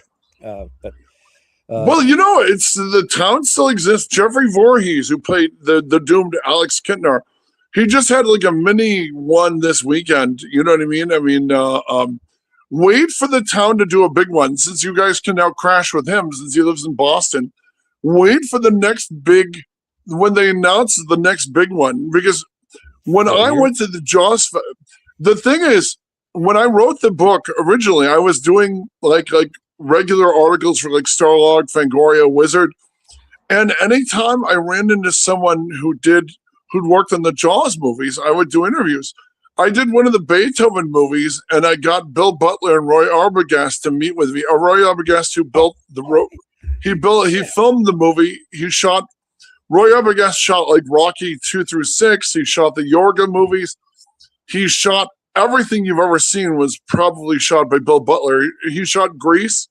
He did not shoot Jaws 2 because Universal would not give him a raise commensurate with shooting the #1 movie of all time, by the way. Yeah, so he said, screw you, and he did Grease instead. That did okay. Wow. That was 1978. John Travolta, Olivia Newton-John. Roy Arbogast, I didn't even know I met him. I met him at Dark Delicacies at the Christine Blu-ray signing. He did the effects for by the way, he says in the book, Christine is a much harder rubber shore. They call it shore, the length, the thickness of rubber. Christine, because she had to crash into so many walls and battle the bulldozer, she's of a thicker rubber than she's in a thicker rubber than Jaws is. Wow. You know, because she had to do so much ramming, and they destroyed an actual 1957 Plymouth Fury. He said it broke his heart to watch them do that. Yeah. Unfortunately, Brian's parents didn't wear rubber. But yes, there's a Oh, very cool. be nice. scene. Brian seems perfectly cool. Yeah, He is yeah. awesome. Yeah, you haven't. You've known him for 10 minutes, Pat. Come on. Yes, I'm there's figuring anyone who's a friend of you and Jamie's is okay in my book. Brian's that piece of Yeah, link. I'm he's more of a very Jamie kind. friend. Mike's Yeah, just here by that's- association. Yeah, I'm the lynch on Brian's shirt and vice versa. But we all have drinking in common and we all love horror. So, okay, we got two things in common on accident. But yeah, there's a cool scene in Christine in an alley where it kills the guy, but it has to crush itself in between two brick walls to smash the guy, whose name escapes me because I've been drinking, but he was also. I will tell you, actually, it's Malcolm Danner. It's Malcolm Danner, who's also in Godzilla. Yes. You know? Okay. Yes. Yeah. So and Roy told me how he did that, and because he said, yeah, the car was rubber. I was like, oh. Yeah, And because the like- sides, he made the sides so the sides would peel as it went deeper into the alley. I'll give you guys a great Christine story right from Arbogast. Let's He do was- it. Yeah, please. And by the way, I think Zuza or San Dimas was where the garage is. It's now, I think, a Ralph's. You know what I mean? Whoa. Hey. But If when you they- buy a 6-pack of liquor, it's 10% off. Now, this is from my Halloween 2-piece in Fangoria. Do you remember the kid? Do you remember the kid who gets the razor blade from butting into the apple in Halloween 2? Yes. Is it Ty Mitchell? Yeah, very good. So Ty Mitchell, The Fog. because he was so good, he knew all his lines and everything else on The Fog. He is Jamie Lee Curtis. He's and what's her name? Adrian Swamp Barbeau. Thing. Adrian Barbeau. Thank you. God help me. I did a Bigfoot. She's in my Bigfoot movie. How dare I forget her? What? But Oh, man. yeah, she's a primatologist who sends them to look for me. She's still but on what my list, happens- Pat. She's still in my list. She, by the way, well said because she's still hot as hell. Yeah, Yes. So she's here's beautiful. the- She's a very beautiful woman. Yes. Here's the great thing about her. So Ty Mitchell knew his lines, was always on time. So when John Carpenter had to reshoot, this is my Halloween 2-piece. Ty told me when they had to reshoot Halloween 2 to tighten scenes in Halloween 2 to tighten it up. John Carpenter picked him because Ty said John told him you were wonderful. You weren't a pain in the ass child actor on The Fog, and you weren't on this one. But here's the thing. Dean Cundy was busy on another movie. So they had another DP come in and fill in on the Halloween 2 reshoots. That guy started dating Ty Mitchell's mom. Yeah. And MILF. whoever the DP on Halloween, I believe he's the DP on Christine. He married Ty Mitchell's mom and said he was a really great stepdad. I'm blanking. He was like the right-hand guy of Dean Cundy on that. I don't know if it's Ray Stella or someone else, but How about Ty that? Mitchell told me that. Dean you know? Cundy got somebody laid. All right. Yeah, Dean Cundy. Fucking And by the legend. way, if you met Dean Cundy, he's cool as hell. Yes, he is. He signed Yeah, up this is for 9 things Jamie. for me. He's awesome. Yes. He shot a really decent Bigfoot movie in the 70s, the same year he did Rock and Roll High School. Look for The Creature from Black Lake, which are a great shot of Bigfoot in a van window and the climax. I love climaxing and I love Bigfoot. So two of my I favorite love things. Bigfoot movies. Yeah. I love Bigfoot. Boggy Creek. I'm with you, Boggy Jamie. Creek Bigfoot 2. movies are underrated. Yeah, Except for Boggy that Creek, one. Boggy Creek 2. You know what I mean? love Boggy Creek too. I watched that with my dad. That's how I knew about Boggy Creek. My dad is Oh, a wow. huge You saw Sasquatch that fan. without so- the Mystery Science Theater commentary? Yes. Mystery Science Theater 3000 I commentary. never watched any What? movie with that. It's like I've watched the actual movies. I did. Boggy I Creek actually 2 is hilarious because they keep having the Bigfoot drink out of the water, but the camera angle is so clumsy. They know they can't get the ape suits wet. So you see the Bigfoots obviously scooping above the water and pretending to drink. I did see that back I- in spring break of '83, I think. Time well spent. It Well, was, honestly, it's probably why I love bad movies because I watched a lot of these kind of movies with my dad, and my mom was a big horror movie fan, so I watched horror movies with my mom, and my dad was like more of like he loved alien stuff, Sasquatch stuff, Faces of Death kind of stuff, like documentaries. So I watched that stuff as a kid with my dad. So it was like I never watched like No, Disney. well, hold on, Jamie. This fascinates me as for female horror fans. What was your gateway drug? Was it at a slumber party when someone showed Chucky? What was the movie your mom and dad let you watch that turned you into a female horror fan? Well, I can tell you the one horror movie that I specifically remember watching with my parents, Free Willy. and I just remember not That Free mine, Willy, that's you mine. moron. That turned I me into a just- female horror fan. You're an idiot. I remember sitting on the couch and my legs not touching the ground. So I was probably 5, maybe 6, No, and I that's remember Jane. specifically was Friday the 13th. The original. Yes, the original Friday 13th. I Wow. remember watching this with my mom, and I just remember her turning down the volume with the adult scenes and covering my Yeah. eyes Kevin Bacon. with the adult scenes. Now she let me watch everybody get hacked to get death by Jane, by the mom, as we found out later. I specifically remember Friday the 13th, and I know that I grew up watching a lot of different horror movies. That's like what my parents did, every summer we'd go to the video store and rent every freaking horror movie. Wow, yeah. And we'd have a slumber party with my mom because my dad worked nights, so it'd be my mom, and my mom had a lot of foster kids and stuff, so we'd watch horror movies all summer. That's what we did. Big popcorn, pizza. So that's the first memory I have of a horror movie, I believe, is Friday the 13th. I just remember Wow. that. Dawn Dininger, she worked for Legacy Effects. She became a horror movie buff because when she was a little girl, her big sisters let her watch The Hand. You know that crazy Oliver Stone movie, The Hand? Yeah. Yeah, I just saw the poster for that the other day. Oh my God. I once heard Oliver Stone talk about that at USC, and he was complaining about Carlo Rambaldi, and he wanted The Hand to be covered in mossy with leaves. And Carlo Rambaldi was treated, because The Hand is mechanical, it's crawling along. And so Rambaldi wouldn't make The Hand look dirty, like it was crawling all night, to come kill Michael Caine. So in front of the entire crew, I'm sure he was on some sort of substances, Oliver Stone unzipped his pants, pissed all over the robot hand, kicked it around the driveway. He goes, this is what I fucking want. Oh man. And I guess Fuck Carlo yeah. Rambaldi's unfortunate crew had to make it work after it was covered in the director's urine. Yeah, that's I piss on my hands all the time and think of that movie because of that story I just heard for the first time. So that's my excuse. Brian, what's the Anything to first stay horror movie? warm. Yeah. What's the first movie that made you a female horror fan? Well, it just Well, so not a happens. female horror fan, as a male horror fan. No, I stand by my Oh, question.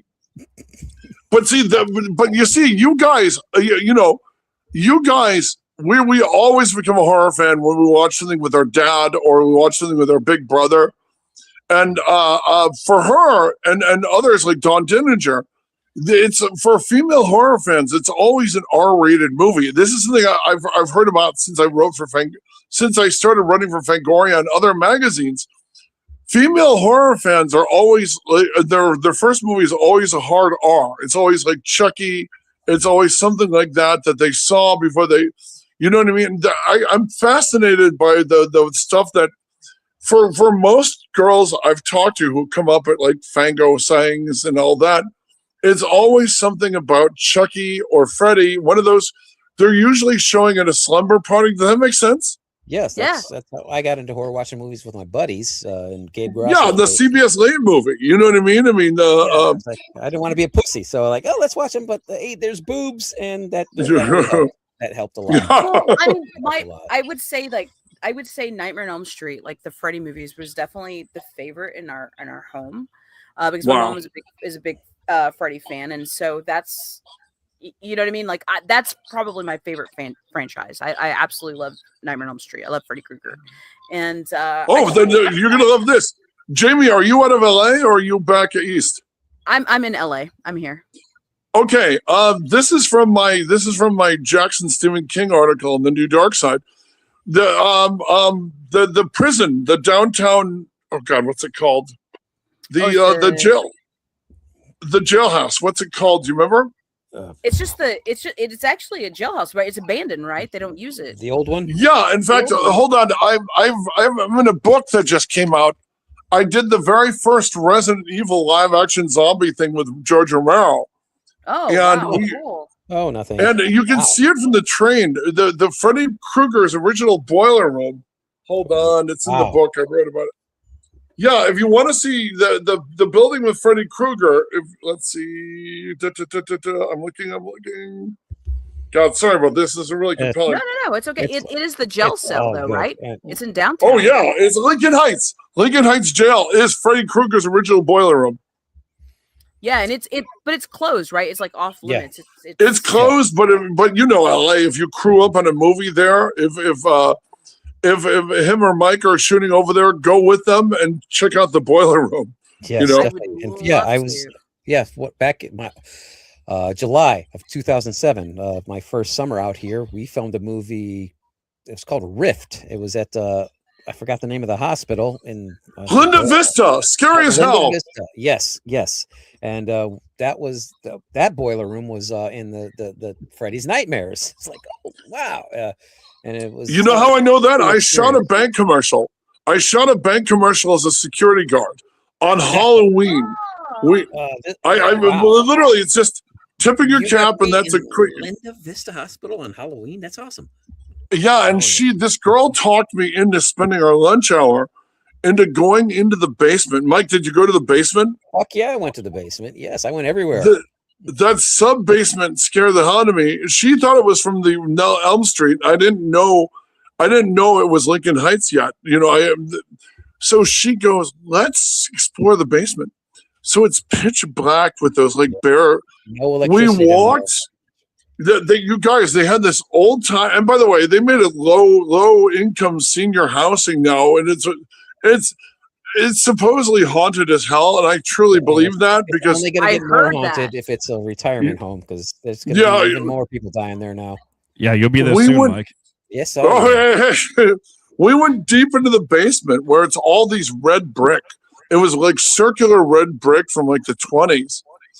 And we went deep in. And, you know, I'm trying to look cool because the girl wants us to do it. But at a certain point, I said to her, hey, after we found a trolley of blood samples from the 1970s. Jeez. What Well, the- And you're- in a half flooded, if you went deep in, I don't know if it was half flooded when you did it, Mike, but when we went in, the trolley was on the other side of a half flooded.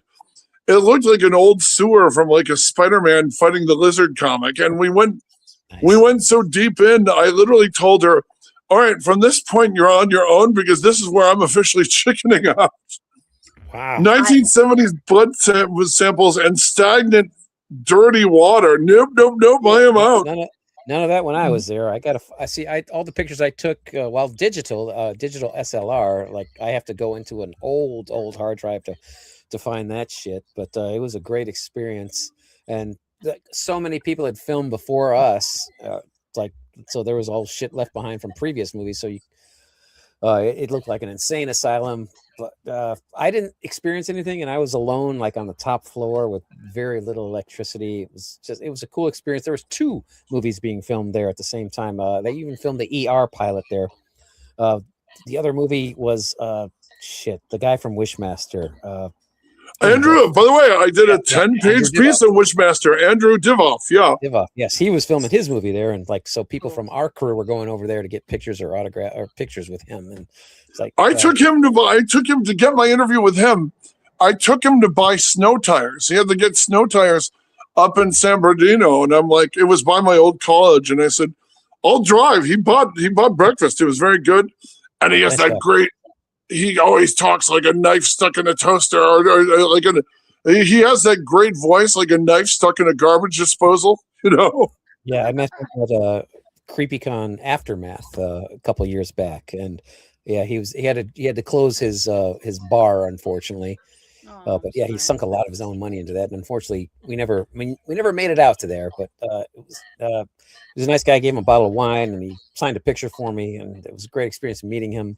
I was too afraid to go up to him because I was just it was like my first job as a PA, a production assistant on a movie. But man, it was a hell of a great start. No, actually, I was a grip on that.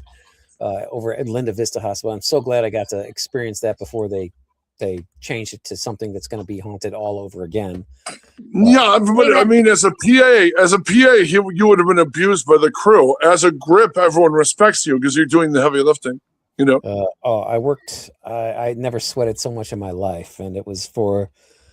I did the math, and because it was below the line, so like I shouldn't have done that, but it was just the one. Was that Mike Mendez? Was that the Mike Mendez Andrew Bobo Dunn movie? No, I forgot. It was called Rift. I forgot his name. Young filmmaker. I don't even know if they ever made it into the finished product, but no, it was the movie that got me to the movie after that, which was called The One. That's the movie I was an official grip on. That's the Jet Li movie, right? No, these are another below the line movie filmed in North. Everyone's gonna start somewhere. Feel no shame.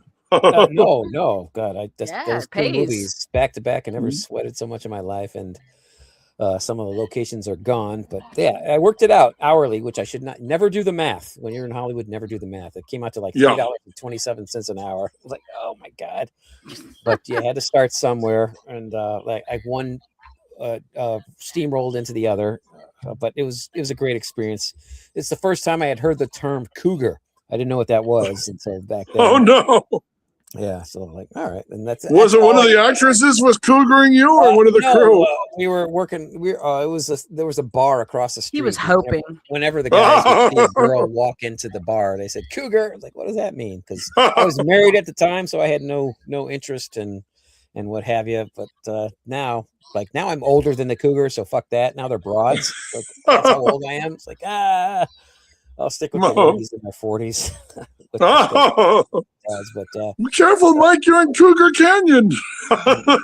Yeah. So, but no. There's so much backstory you don't know about right now. So I'll just stick with the stalker I have outside. But the thing is, you have a stalker? He has a stalker. Yes. Wow, that's exciting. See, women can have bad taste in men too. Have you seen the new movie Obsession? No, I've been hearing great things. I haven't been able to see it. I've been on deadline with a couple things. Was it? But you guys liked it, right? Did you? I loved it. I loved it. Look, it's okay, but it's not great. It's good. It's okay. Don't listen to him. It's okay. Really good. It's really good, and I think it will hit too close to home for Bagman because that's true. There were scenes in it that he dealt with this crazy former person that he was with, his stalker. No, she's still a person. Okay, yeah. Anyways, so that's why I think that it was a little too much for him. No, this is a great movie. It's an honest opinion. It's an all right movie. Take a look. You've seen it before. I just couldn't come up with the title. Like, where have I seen this before? But I sound like I'm trashing the movie. I'm not. Give it a look. Very good acting. I loved the chemistry between all the actors and the actresses. And Andy Richter's in it. I didn't even recognize him until like his second or third. Andy Richter is an Obsession? Yes, he is. He plays the dad. He's a dad in the movie, and I'd still love to meet the guy because he had a great show on Fox for like 6 weeks called Andy Richter Controls the Universe, which I highly recommend. Even though I have heard good things about that, even though it was very, very short lived. Great show, and there's a girl on there that looks exactly like a girl I was in love with for 7 years that like friend zoned me right away, but I didn't know what the friend zone was back then, so. Like Bagman needs to do a whole series on his love life. We should do like a short series for TikTok. It'll make a lot of money. The most pathetic show ever. But but I mean, LA. But the thing is, he's onto something here because LA relationships aren't like normal relationships. I have a friend who dated who is now a very famous actress in college. He dated her, and when he got married, there was a billboard for her movie at the entrance to the street of the church. I'm not going to say her name or his name, but Debbie Does Dallas. But I remember everyone who knew this, every one of his friends and family knew this. And when you turn on the street to go to this little church, there is a billboard of her and her alone, and everybody had the same. I had to wait till he got back from the honeymoon to ask him, and he said when he was driving past it after the wedding on the way to his honeymoon, he looked at the rearview mirror, he saw the billboard, and he thought in his head, "No!" Aw. And I mean, that's only a problem you get in LA, you know? Yeah, just keep her in the rear view. That's the best Yeah. advice I can give. And take it from me. Don't do what I did because you're gonna wind up Having a stalker. not I'm Wow. serious. We got to turn but- his. We got to turn his like his this past relationship Yeah, into a movie because it will do very well because people Yeah, will be like I'm- freaked out. It'll I'm be a not- horror movie. I'm not at the stage where I can turn this into comedy yet, which is bothering me because usually I'm saying the three of you take a meeting. Well, you and Jamie take a meeting in Boston can check in, but go to the asylum on Monday and pitch your own version of Obsession. You know, Uh, And say this guy's living it. This is real. This is not Wow. fake story. This is real yeah, stuff. and I've been in But, that. I've been in that little store, the Green Man, where the dude buys the One Wish the Willow. One Wish Willow. It's right next to Wow. Don's Dark Delicacies, where it used to Where be. it used Now to be. called Killer Fitness. Have you been there yet? by well, the way? really, Dark Delicacies used to have the Dark No. Delicacies is in the movie. No, the store next to it is. Okay, wow. But have you been to Killer Fitness, folks? Killer Fitness is a great. It's a '80s horror, like workout place, but they also sell merchandise, which I highly recommend you check out. They also have movies there as well. With Run by Fango photographer Amalia, by the way. Look at that! Shout out to Amalia. You know, Look at that! Very Yeah, cool. it's run by three awesome women, that love horror and the '80s, and you got to go there this weekend. The 28th, they're playing The Gate with the director. very making cool. an Tibor Tadžiks. I interviewed him actually. He used to live across the street from Don Rickles. I watched Don Rickles taking out his recycling bin when I was living the interview.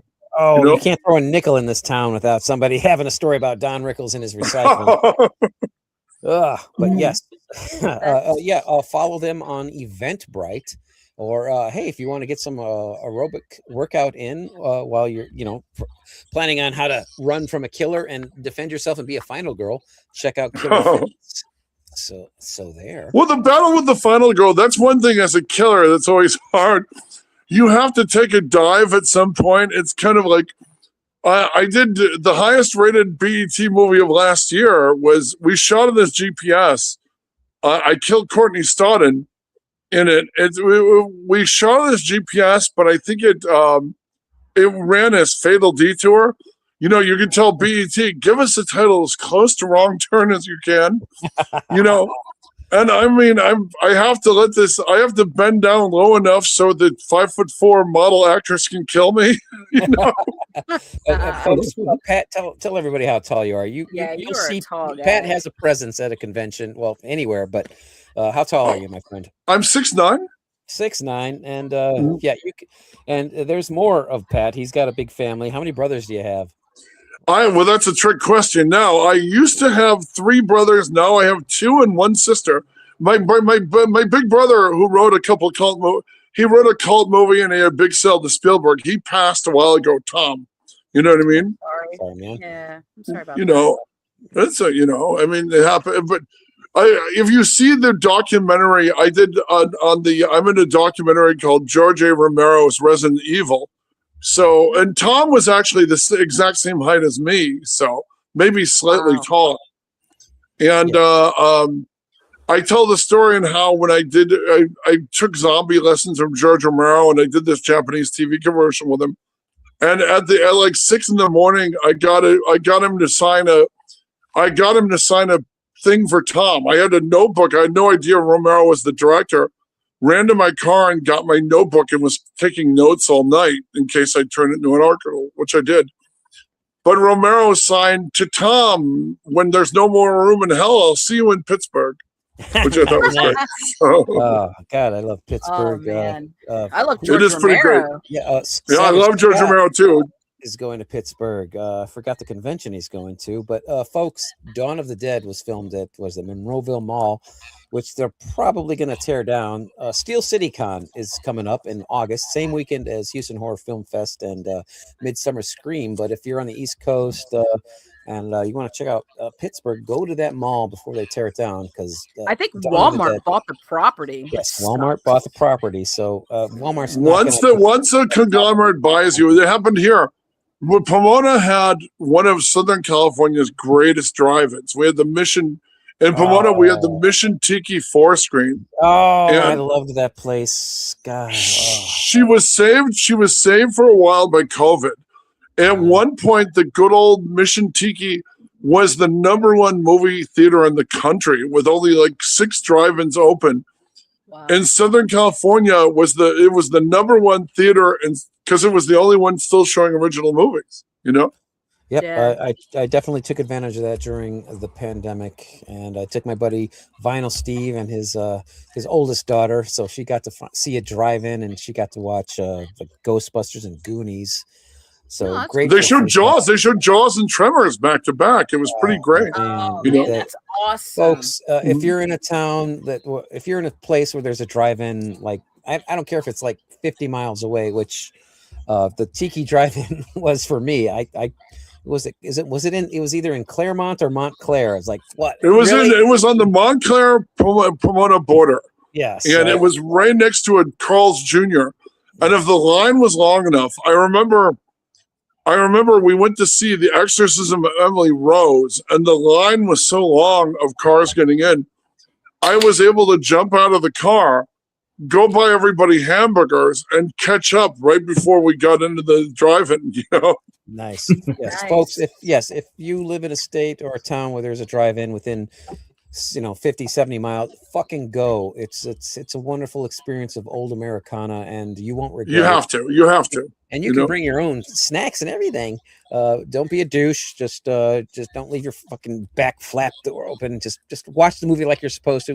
The fucking car facing the goddamn screen. But definitely, Yeah, Yeah, but if check out a you drive-in. park, but I mean, like you said, my brothers and I are all pretty tall. yes. I you'll know the remember- Drinkwitzes when you see them. Yeah, we would drop the back end of his truck, and everybody would sit in there drinking beer, eating popcorn. And Emily Rose was a great one, because when it got scary, the car next to us would turn on the Mexican radio station and threw a blanket over their children's heads when Emily Rose got scary. You would suddenly hear this mariachi music coming out of the car next to you, because they're trying to. The mom and dad were enjoying the movie, but they realized it was bad parenting. When Emily Rose is starting to wig out and her eyes are gone, and she's talking in a weird voice. Wow. So Oh, man, see that's that funny. proves that even Mexican kids have reasons to be traumatized by ranchero music. And the rats, the mice, they didn't have rats, but the mice would come eat the popcorn.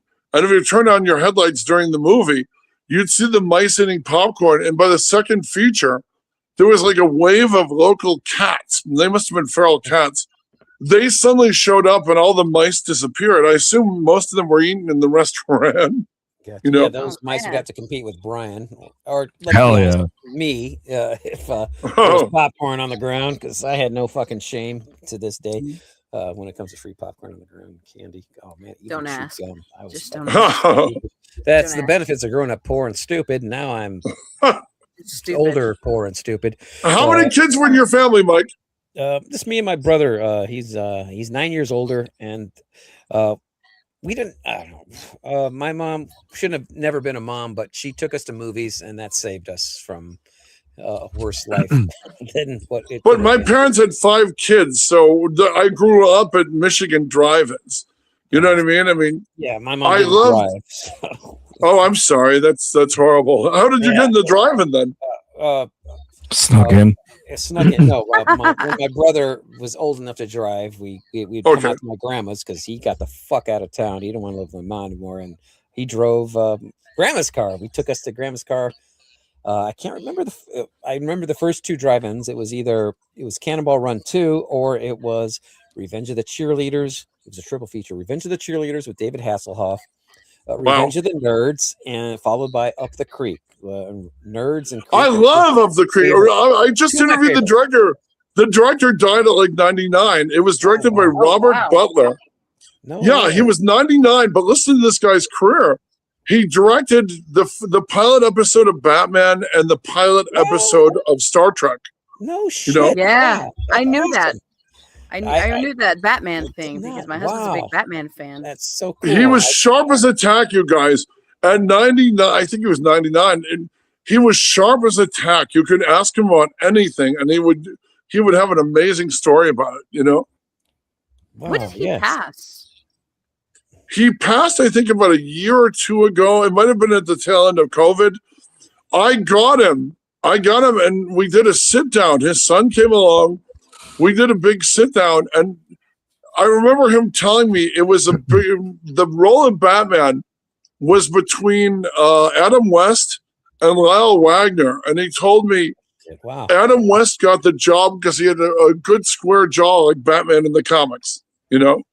Yep. I And wanna unfortunately, it feel ruined like- his career for a while. I really want to Mm-hmm. say my husband got an interview with him because he was doing a Batman documentary for a bit, but I want to say he What was did. his documentary called, Jamie? Well, it never came out. I Okay. think you've met my husband, Pat. You His definitely name have. is Pat Evans. So His name is Pat. I like him already. Yes, it was, the That's music Batman. of Bad Batman. Pat. The music of Batman. Apparently, yeah. Pat's The first name Batman. denotes handsomeness and intelligence. Yeah, well, actually, Pat's his middle name. So Oh, well, it doesn't count then. Yeah, his first He name goes by says, Pat. "Don't worry, don't listen to the See, second if- name." That's what that translates. If Pat to. was his first name, that documentary would have come out. Yeah. So No, but it's just interesting because I that's how I knew the name, Robert Butler. But I just know that he has like a thing signed by him. that's Um, cool. And I don't even know. Maybe it wasn't something he did the documentary for. Maybe it was at Comic Con or something. I can't remember. I just know I know the name and I know like he's associated with Batman and stuff. But And yeah, and that's actually Jamie really loves cool. Up the Creek because there's boobs in it. oh Jesus! Fun fact. The fact. great thing about My- Up the my- Creek, go on. Pat's talking. No, I was gonna say talking, my Jamie. Batman Pat's talking. has. All has Jimmy, a, go ladies first and all that. Thank you. You know he has the mentality of a 10-year-old. So you That's just- not Oh. untrue. But he's charming. Mike is always polite in person. I've never heard him drop F-bombs until I did Oh, your show. No, I drop them all the time. Charming. Never. Oh, I'm always God. thinking, well. And by the way, thank you for coming to the Golden Apple signing. I was very happy to see you. Oh yes, folks. If you missed that, folks, I got to buy this awesome comic. When the shark hits a fan, cosplayer versus shark. Attaboy. Check it out. cool. And if you're a Jaws fan, or if you're even Jaws 2 fan, or Jaws 3D, or Jaws the Revenge fan, or Jaws 4 as I call it, buy his book that I put right over here, which I regret not sending a picture to Brian for, but Just When You Thought It Was Safe, a Jaws companion. There are some great story stuff I never knew about this entire franchise, Which is a lot. which is a lot. Did you know that they actually filmed the shark scenes in water? It's in here. It's in here. CGI is too expensive. Yeah, CGI was way too expensive in 1975, but he's got some great interviews here. Stuff I just wish I'd known. I wish I'd known so much earlier. And oh man, it's so many of these. So many of these people aren't even with us anymore. I'm getting Mrs. Kintner, who died of COVID at like 99 or 98. Oh, man. That's still a good Getting one. Mrs. Kintner in that book, you guys. I mean, I had to when I'd originally done a bunch of interviews and I was going to turn it into an article.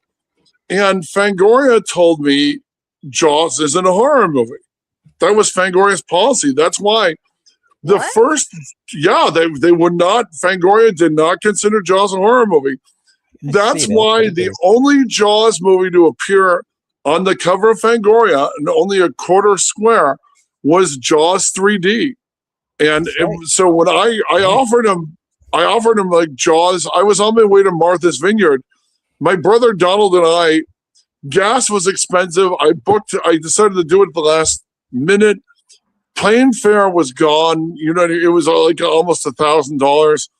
So my brother Donald said when that Jaws thing was coming up, he said, the cheapest way I can get us there is if we do a drive-away. So we literally drove across country in other people's cars. We left Chicago in a Chicago Wolves sports channel news sports That's a minor satellite league truck. hockey team in Chicago, folks. And it was great because every other car we'd done, because Donald's pretty tall too, Don's 6'4", we would hunch over in these little economy cars. We were driving other people's cars.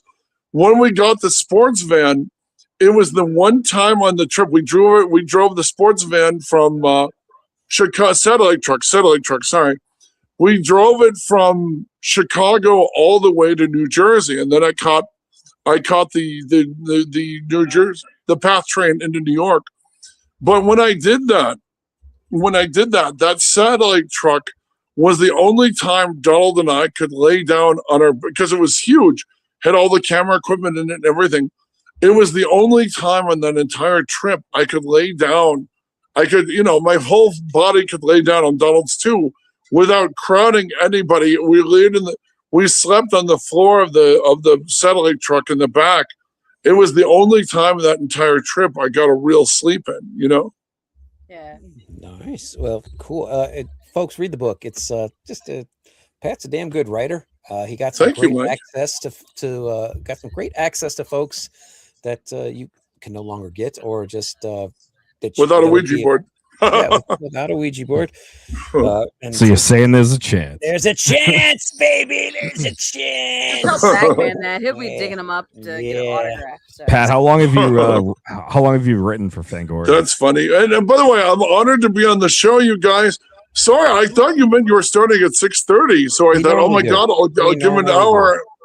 I ran all my errands, and then I saw you started early. Yeah, that's Brian likes to drink earlier and earlier each day. So yeah, we started earlier today, and because also Jamie and I like to drink earlier and earlier. So it's got to be 5 o'clock somewhere, right? Yeah, speaking of which, drink that late. But Brian, what were you asking? How long have you written for Fangoria? Me or them? You, Fangoria. How long have you written for them? I'm not sure. Is anyone talking? I think I'm off the air. Oh, Brian asked how long have you been writing for Fangoria? Oh yeah. Okay, Brian, here's the great thing. I was writing for Starlog, and there was a rule at the time. If you wrote for Starlog, you couldn't write for Fangoria. Bullshit. And then finally, Tony ran a shot of they did the Resident Evil commercial as a cover story. And the first page of the piece was Romero hugging me as a zombie. And so I've written for Romero, I've written for Fangoria since then. He dropped the, if you write for Starlog, you can't write for Fangoria rule. What I started doing for them, what I really love doing for them, I love doing I call it an all-star jam. They're harder to do than regular articles, but they're really great. I'll interview 30 people for one article. And I did when the Rob Zombie Halloween 2 came out, I did one on the original Halloween 2. My mom had worked at Huntington Memorial Hospital. She was a nurse. And I knew from the stories there that they shot part of Halloween 2 there. So I get everybody like Ty Mitchell and everyone, the wonderful Gloria Gifford. I get everybody. I get them to tell their stories. And I got famous at Fango for doing the retrospectives. I did Return of the Living Dead. I did a great one. The last one before the death of David Carradine, I got David Carradine right before he left for Thailand for my Death Race 2000 article. I had everybody but Stallone in there. And Stallone's people sent word back after the Fangoria ran. Sly said he should have talked to you. I got everyone else, Mary Warnoff, but I got Return of the Living Dead. I got everyone on Return of the Living Dead. I got, trying to think, I covered the most expensive Stephen King dollar baby of all time. That's in the Peter Jackson King Kong issue. So I got famous for doing, I did a humongous, since it's her birthday this week, I did a humongous retrospective on Barbara on Humanoids from the Deep. I even got Barbara Peters, who refuses absolutely to talk about it. She was so amused when I approached her. She's never said yes to any of the DVDs. She said yes to me because she said it was the funniest phone call she'd ever done. Then we got together and did the interview in person. And when she moved out of California, she said, "Hey, Pat, I remember Tom came on that interview. And then Donald and I, afterwards, Barbara asked us to help her move out of LA when she was loading up her car. She's the only director I've ever helped pack up to move out of town, but she was delightful. And I got Humanoids in the article. I've got the Humanoids victims. That is, if you look, every time I do an article like that, including Rob Bettine, by the way, he doesn't like to talk about it. I will. Oh yeah, and one of the sad things about Fangoria going quarterly is they don't have the room to do retrospectives. So I just did a giant retrospective like 3 months ago on. I did a huge piece on Wishmaster.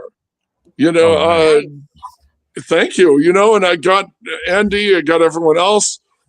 I got the girl who turned into a tree. I got everyone who worked on the all 4 Wishmasters, and you can what I like about it, like I do with the Jaws book, you can see where the franchise goes up, and then you can see where it nosedives. That is So thank you. I've done some stuff for Fangoria online. I really like there's a cool female editor on the online one, so I've done stuff for her. I've done some writing for Dread Central. I did for last year, I did 50 facts of Jaws at 50 for Dread Central. I did Sam Raimi. I found the girl from the Evil Dead poster. Remember the girl? No way. That's iconic. It's right in front of me, right here. Yeah, Bridget Hoffman, famous. She's on the poster, but not in the movie. And yes, that's like the Slumber Party Massacre poster.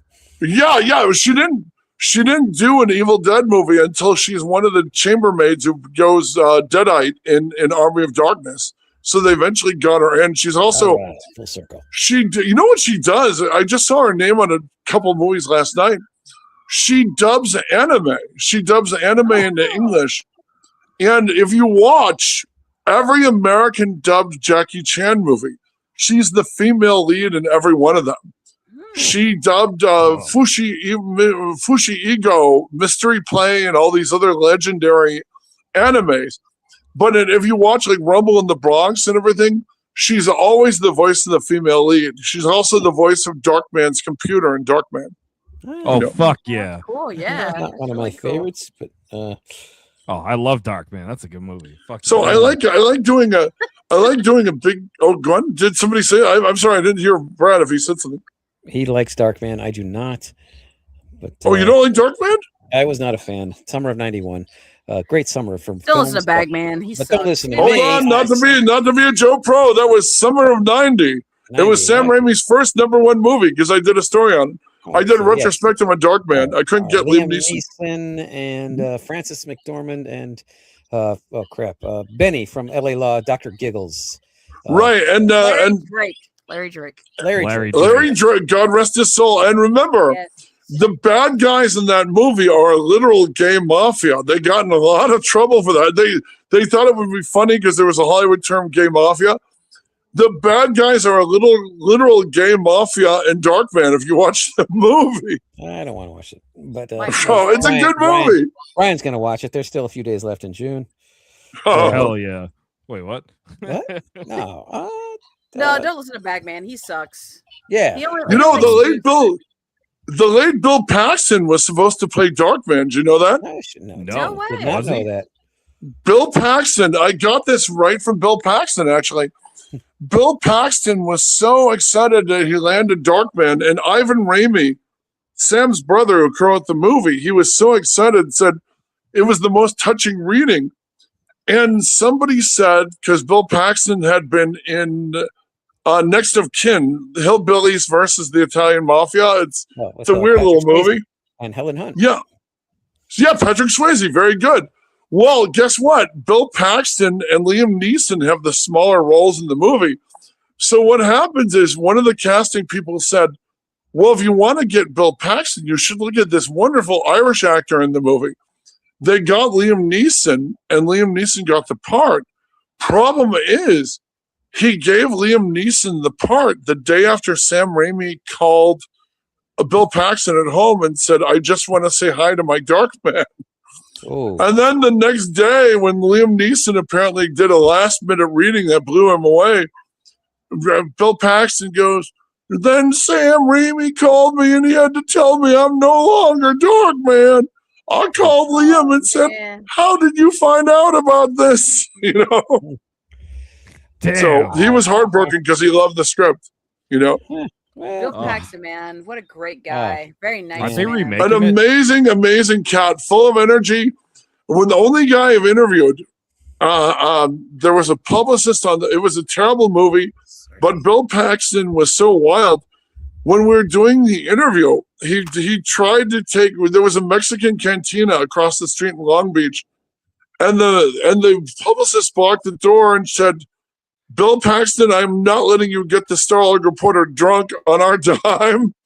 And he was Nice. so wonderfully amped. I was drinking an AMW during our interview, and I suddenly reached over to take a swig, to make sure I had, when you talk for a bit, it was empty. And I realized Bill Paxton drank everyone's drink, all soft drinks, but he drank everyone's drink in the time we did the interview. And it was a great interview. He was very honest. He was very funny. He was very blunt. He had great stories. He said, during one of his great stories is, you remember when he's trying to sleep with Jamie Lee Curtis in True Lies? And remember he'd do this super seductive secret agent voice? Yeah, Mhm. yeah. He was doing Michael Bihn's voice to make James Cameron laugh. Oh man. And he said, after the take, he said, James Cameron laughed and goes, I know who you're doing. That's so That's cool, awesome. man. Yeah. Brian had asked a question before. What were you asking, Brian? No, he answered it. I just wonder okay. how long he was riding there. Yeah, I'm not hearing Brian. Tell Brian I'm not being a dick. Nothing's coming through on him. Can you hear Weird. me now? How about now? Say something, Maybe? Brian. How about No. now? No. No. Weird. He looks so like he's in he looks like he's in a mini sub exploring the Titanic. Could be. I got to meet Bill Paxton once, and he was just a really nice man. That's so cool. wow. Yes. If you go to my Instagram, my greatest, and my friends at Kino Lorber agree with this, the greatest celebrity picture of all time, it's Bill Paxton lighting my cigarette next to the no smoking oxygen tank on the film set. Ah, Oh man. That's It was funny. actually his cigarettes and his idea to do the picture, but I thought it was hilarious. That's awesome. It was a real fuel truck, and it was a real cigarette and a real lighter. So, well, all right. And even the internet is ignoring Brian, but okay. I'm sorry, Brian. Yeah, No, it's weird. I can it hear knows him. what it's doing. You should have cut off I don't that. hear him. So if you and Jamie could be the Brian whisperer, I'll happily answer anything he asks. Nope, he's dying to know how long you've been working for Fangoria. So Yeah, I guess since the late '90s. You know what I mean? I've dug it. I remember when I did my Jaws book. I remember Marla Newborn. Marla Newborn had me on Fangoria Radio, and I made the mistake of that. That's when they have all the comments. And so when I was promoting my book on Fangoria Radio, the very first comment was, Peter Benchley should punch this big guy right in the nuts. I don't know why.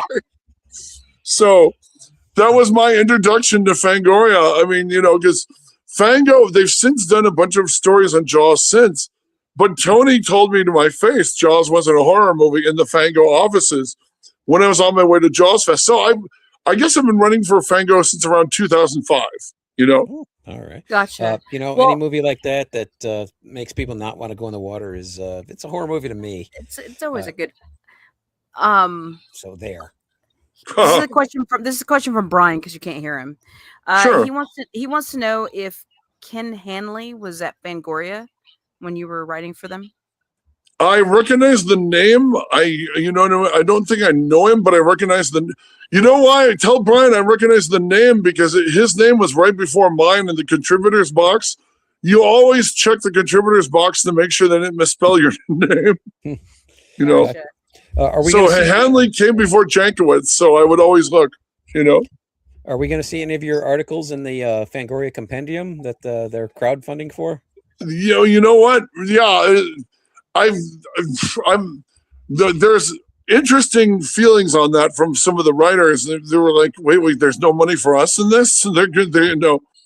I'd at least want to get a reprint kill fee out of somebody, So that's an issue with some of them. I happen to like the Fangoria people. They're very good guys. Phil Noble's a good guy. Tara and everybody else are good people. But I don't know what the deal is on that because several Fangoria people are upset. Several writers are upset about that, and they've asked me about it. I think a compendium where you can have every single issue is a great idea, but I can see why some people are upset and some people aren't. Fangoria was like as a kid, it was the magazine. You know what I mean? Yeah. I mean. That's what I would read at Crocs and Brentano's when the clerks weren't looking, or when they were looking, because the Playboys were to the right. So that's what I wanted to read. So I had to read Starlog and Fangoria, which is like that helped get me into horror. So sorry. Yeah, no, because I always wanted to write for Fangoria, but because I started at Starlog in college, I got really good. What they would hire you for at Starlog, I got really good at finding people. My editor, Dave McDonald, was obsessed with getting every single person who ever did Star Trek. So I could always find the women. Women get married, women get divorced. You would find them. I could find any Star Trek actress they were looking for, and that became kind of my claim to fame. And then it took a while, but once Tony hired me, Tony goes, "You really like horror?" And I go, "Tony, I was never new. I was running Starlog, Star Trek, and all that to pay the bills. I'm a horror guy. I prefer horror. Man-eating sharks and dinosaurs. That's my jam. Thank you." Good stuff. Yeah. But I like it all myself. But Well, yeah, but horror is like our main thing. yeah, So I hope, It is. Yeah, I hope Fangoria. In fact, I see recognizes you Jamie's on wearing a others. black T-shirt as well. See? Be true to Yeah, yourself. that's the Demented Forever T-shirt. I can't find mine, but and I even always though I wear just did my black. laundry. You're goth. That's why, Jamie. Yeah. Yeah, she's doing lots of things. Well, So reminder, boys, that it can rain all the time. well, question for you. Like, I always hate that question of like, what's your favorite horror film? Because you can't dwindle it down to one. But Right. what are some of your favorite horror films? Well, I mean, my all-time, I think the greatest American movie is Jaws. And I didn't see it as a kid until it was on one of the later re-releases. Because my mom thought it would freak me out as a kid when it would. Valid. So, valid.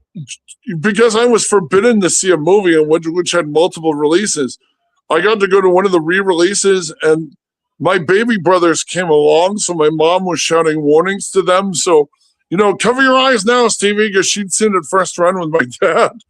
So I remember putting my hand over my eyes because whatever was too horrible we've seen, that kind of made Jaws more traumatic for me. But I loved that. I loved Alligator. I loved anything with the animals eating people. Robert you know? Forster. Yes. You know what? I interviewed Robert Forster on stage at the Egyptian. Oh, cool. I made friends Love with that him at American Cinematheque. And Robert Forster, by the way, you know who his girlfriend was? His girlfriend was the beautiful attorney in David Fincher's Social Network. Remember the beautiful attorney who's grilling the main guy, the guy who played Lex Luthor? She's a real IP attorney. So most of her dialogue was actual legal dialogue, and that's why David Fincher hired her. All right. Man, much love to Robert Forster. He was an awesome dude. He was extreme. By the way, this is how cool he was. They asked me at the very last minute to do Jaws and Friends at the American Cinematheque. Grant Moninger, great Oh, guy. I love that dude. he asked. And by the way, do you know he also played? He played members of Hydra on the Avengers cartoon. I thought that was an interesting detail. Grant? Yeah, Grant is actually. I want to say he's the not Von Strucker, but he's one of Von Strucker's guys in the Avengers: Earth's Mightiest Heroes. Nice. You know, he's programs a lot of the cool movies at the Egyptian American Cinematheque. He Pittsburgh, would- good dude. the fantastic thing about him is Grant asked me the morning of, and I said sure. And my first call was to Robert Forster, and I said, Mr. Forster, a wonderful interview, a wonderful man. I said, hey, do you? I'm doing. They got a mint print of Alligator. You in? He said, well, Patrick, I'm not as young as I used to be. As long as I can talk before the movie, and I don't have to sit through Piranha and the Alligator, as he called it. Piranha? Alligator. Yeah, Alligator. Well, he liked them both, but he basically wanted to do he wanted to tell his stories and go home, which I can't blame him for. But the great thing about him is he said John Sayles, he made up the whole running joke in Alligator where everyone asks him about his hairline. He made that up, and John Sayles asked him about it, and he told him, and he goes, I want to give credit where credit is due. Thank you, Bob. He goes, I'm going to be given credit for that in a lot of the reviews, but I got to tell you, I wish I had anything as good as that in the movie, which I thought was hilarious, Well, here's the crazy thing is that don't get me wrong, I absolutely love Jaws. It's one of my favorite movies. However, Me too. One of the first movies that made me freaked out by the water was Piranha. Piranha is very scary. Yeah, that Joe made me Dante's freak out as a copy. kid. And I remember I was going to the lake and being a kid, and I would not get in the water after seeing that movie. I was like, no. My mom was like, no. I remember in Michigan, as kids in Michigan, we went on a camping trip and we'd seen the poster for Up from the Depths. And I remember my brother Steven and I we were in the water. There were snapping turtles in this lake. And my brother would shout Up from the Depths, and there would by the Beware of Snapping Turtle sign. And you literally could not imagine how scary it must have been underneath the waves. Yeah. And the thing with Piranha, all the shark, Robert Teen told me this, all of that was shot in the swimming pool at USC. And what they did is Roger Corman thought he was so clever doing all the footage. They put the weeds down there. What they did, and Joe Dante will tell you this as well, I heard it from both of them. I almost did a book in the Piranha movies, but it didn't seem as big as, you know what I mean? And, do it Jaws anyway, is just... Do it. Do it. One of these days, I would please. love it. I'm thinking about it. So what happened is when they put all the plants and everything to look like the bottom of the Dallas place where they shot Piranha, they created the biosphere and everybody got severe ear infections, including Joe Dante. Oh shit! Wow. And they permanently stay in the USC pool, and Roger Corman had to pay to have it sandblasted and repainted. Because they put so much algae and stuff in there, it started this own biosphere. It started this own invasive plant. Yeah. Wow. That's crazy. How did you get access to Rob Bottin? And do you still have access to him? I do not, but here's the great thing. I saw him on a movie set. We grabbed the same donut. And I told him, well, I've got to give it to you, Rob Bottin. And the funny thing about him is I was taking my father, his old secretary from Michigan was visiting. And so I was giving them basically the 5 and dime tour, and we go to City Walk. I took them up to City Walk, and it was like a Bigfoot sighting. The City Walk, the little town by the fake city shopping place by Universal City. Yeah. And Rob Bottin comes walking like the Patterson Bigfoot. And I literally said, hey, and because I knew him from that other thing, I go, hey, Rob. And he came over, he ambled over, and he came over to say hi. And he's very tall. He's almost as tall as I am. And I remember my father telling him, you're like a taller, older version of one of my kids. My father liked him immediately. And I said, Dad, he gets Detroit on because we're from Detroit. I said, Dad, he gets the highest Detroit respect. He's the guy who designed and built RoboCop. And I also introduced him to the secretary. I said, this is Hollywood's missing makeup man. And he goes, I'm not missing. I know where I am at all times. He's incredibly cool. Every time you run into him, it's when you know it's public place. I keep reading about the missing Robertine. He just doesn't want to, his stories are great. And they're, the story he told me is in the Humanoids article where he was showing Roger Corman the effect he was doing for Humanoids in the Deep. And while he was doing that, Roger Corman put all of Rob's stuff on the front lawn and shot a scene in his living room while Roger had a B crew come to his house. They put all Rob's stuff on the lawn and shot a scene in his living room. Wow. And when he came out, he found people taking his clothes because they thought it was a garage sale. So he wasn't happy about that. But I get he doesn't. He's one of those dudes. He just goes radio silent, but he's unfailingly polite. He's always very cool. He's always very sweet. Is he approachable, and does he live in the L.A. Burbank area at least? Does he live in Southern California still? Word is he's still here, but beyond that, it's like my friend Buckethead. I can neither confirm or deny anything about them. All I can tell you is that if he's a very sweet guy. He's tall and bearded, and he acts just like you'd like him to. He's a very sweet guy.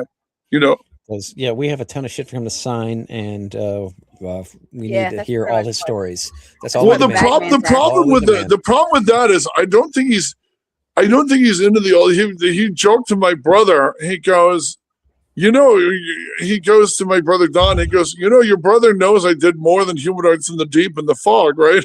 Because that's where all my questions were. Because his Humanoids from the Deep and Fog stories were so good. I wanted to hear a new one he's the lead pirate the lead pirate, ghost pirate in the Fog. Yeah, I need him. His stories are great. Because he had an action figure. It's a the captain. Captain Blake. Thank you, Captain Blake. I need him on that. My howling stuff. But every time you run into him, it's when you least expect him. I ran into him at Hollywood Book and Poster once, and you know what I mean. I mean, if you know him, and he's very sweet, very shy, but I don't know him greatly just from that one set and running into him a couple times. But he's never not polite every time you run into him. That's so freaking cool, man. That's so one day awesome. I'll meet him and I'll have something that I'll beg him to sign, and then he'll have another stalker. One of the better stories about him is he decided when he was reading that RoboCop had a holster in the script.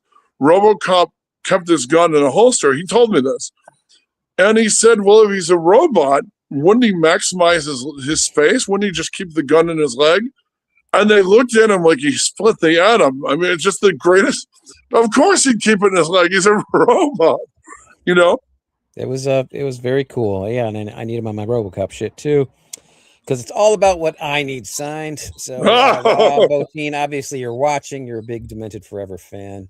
I'll meet you at that Hollywood Book and Poster store anytime. Yes, please. But he's very polite. He's just one. I think he's one of those guys. He's not into signing the old stuff, and you know what I mean. I mean, he always looks The funny thing about him, he's always looks sheepish when people ask him about his stuff. Yes. No, I don't. But I would love to meet him, and it's so cool that you have and you got to talk to him. How long ago was this when you were last? The late 99, 2000 was the last time ever. He's had plenty of time to change his appearance. He is good at that makeup stuff, I hear. Well, but the thing about him is he actually told me the great story where he was on the set of Star Wars. I think they were shooting Star Wars at Renmar or one of the little. It might have been Raleigh. It was. They were doing close-ups for the alien bar. Star Wars was testing well. Botine and Baker worked on Star Wars. Wow. Yeah, he was Rick Baker's assistant on it. That's right. Yes. And so the story he told me, which is kind of great, I'm sure he's told it a bunch of times, but he said this little guy, a PA or something, came up to him because he was complaining to Rick that they were putting all the crappy aliens up front, and the stuff they really worked on were in the back. And so he said, this guy, I think he said he was in a checkered sweater or shirt. I don't want to blow the punchline, but he came up and he goes, something's wrong. You're upset about something. What? He goes, the dude keeps putting the crap aliens up front, and he's burying all our best aliens. And he just looked at me and go, huh? And he walked away, and then Rick Baker ran up to Rob Bottin and goes, what did George want? And he's like, oh, that was George? Nice. Wow. Wow. So he bitched to the soon-to-be richest guy in Hollywood. He sure did. Well, hey, it wasn't Steven Spielberg, so he should be fine. Yeah. I doubt there was any repercussions. But, all right, man. That is Too damn funny. Yes. Yeah. Okay. Brian, any more questions? Brian, can we hear you now, or can he hear you? We can hear you. Nobody can hear me. Yeah, we can hear you. But Can you're you not hear? heard. If Can this- you hear Brian? I cannot. If the spirit of Brian is amongst us, knock 3 times. I cannot. I'm sorry, Brian. Take I don't know steps. how It's deep so you got weird. into the wreckage of Titanic, but I can't hear you. It's so weird because we can hear him. I don't know why. That's just so odd. Pat's hearing obviously has common sense and just doesn't want hey, I didn't. I don't authorize that Brian bashing. That's part of them, man. They like to bash each other. So all right, so Brian now knows what it's like when the ladies, when I ask the ladies a question, it's like I can't. What? I hear your lips. You see your lips. Okay. Pat, can't thank you enough for being on tonight, man. It's been an absolute pleasure, and we have to obviously have you back. Thank you. Thank you, Jamie, and thank you, Brian, and especially thank you, Mike. I always enjoy talking to you, and it was such a blast to have you at the signing. Thank you for coming. It made my day.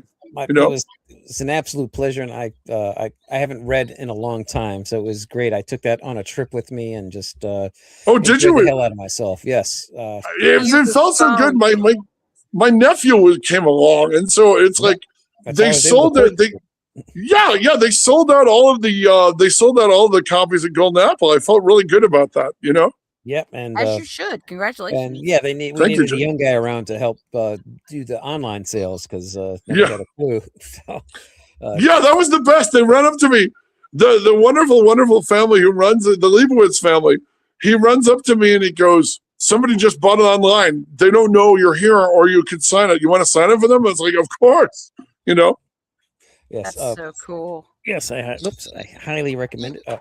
We love Thank everything you. always signed. Yes, if we can have it that's, signed, I want it signed. Even Alligator shucks. here loved your book, so you got to do this Piranha Companion and the Alligator Companion. But There have only been 2. Oh my God, I'm so happy to see you with that book. That was my very first book because I thought the one thing I wanted, and I'd love to give you an intellectual reason for running the book, but the main thing I wanted the stats and the body count of each shark in every Jaws movie. That's the real reason I wrote the damn thing. and Nice. and there's even a nice little kill count in cosplayer versus shark when the shark hits the fan. So folks, look for this online. Maybe there's still somewhere at goldenapple.com, or just find it on the eBay. And for all our Jaws, it's been 51 years, and I wish I'd gotten this when it had come out, but it's a hell of an enjoyable read. Pat Jankowitz. Pat, where can we find you on the socials? You can reach me at Janky2099 on Instagram. I am Pat Jankowitz on Facebook, which is for the oldsters in the room. It's JANKIEWICZ. Look for Bob Kane in Infinity 100, a very eccentric cat, Bob Kane. Not a big fan of giving credit to Bill Finger, but he tells coming up with Batman, blending Zorro, the Phantom, and Dick Tracy was his origin story on that. I'm trying to. And if you like Kolchak the Night Stalker, I've got Jack Grinnage, who played Ron Updike on Kolchak in the very next issue of Videoscope. So anywhere where your fine magazines are sold. Coolness. And and the Michael Jackson unfinished project out on the That's out right now in Darkside 288. Darkside 288. That was my nickname in high school. Oh, I had been rejected 288 times at that point by the ladies. The number's much higher now. well, to quote Babe Ruth, you got to swing on every pitch, Mike. Yeah. By the Yeah, way, you did. Mike, Brian, and Jamie, you guys are delightful. I'm very honored to be on the show. Well, send me a link and I'll post it. Sweetness. Yeah, Brian, we help us appreciate out with you. that. It looks like we got one person that just hopped on here. It's like, "What's up, everyone?" Hey, thanks, One Take yeah, Adventures. so I mean, you got to check out the episode because it will be up on our channel. We had the amazing Pat Jenkowitz on here, telling us some amazing stories. And yeah, thank you so much for hanging out with us tonight. Please, The pleasure was mine. You guys are all wonderful.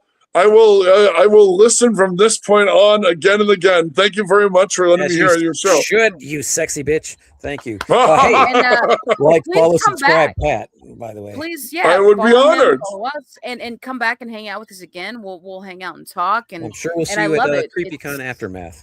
yeah. Oh yeah, are you guys going to? Are you guys doing San Diego? Comic-Con? Yeah. I'm I not. don't know. Are you I going gotta back, talk man? to Savage Scott about that, but we'll be Mm-hmm. in Ontario in a couple of weeks. So hopefully Are you guys going to have a booth? Are you going to have a No. booth at CreepyCon? No, Okay. we are going to be walking the aisles, looking for For treasures. media, to we're going to be purchase filming. Okay, this is one of the things that when you go, there's a place called the Good Night Inn, about a mile from there. Yeah, It has a little bit of horror history. It's right behind. It's the little hotel right behind the In-N-Out Burger when you get off the 10 freeway. The Good Night Inn was the Holiday Inn where they shot the ending of Poltergeist, the original Poltergeist. No, that's Wow. where it's at. Oh, man. Yeah, All right. So it's Thank the- you, my the friend. Good, Thank the you. Good Night Inn off of the 10. Yeah. All right. the Good Well, Night Inn I'll of the 10 remember. freeway. You make it right after the In-N-Out Burger, and you will be at the. You'll see the hallway of the ending of Poltergeist.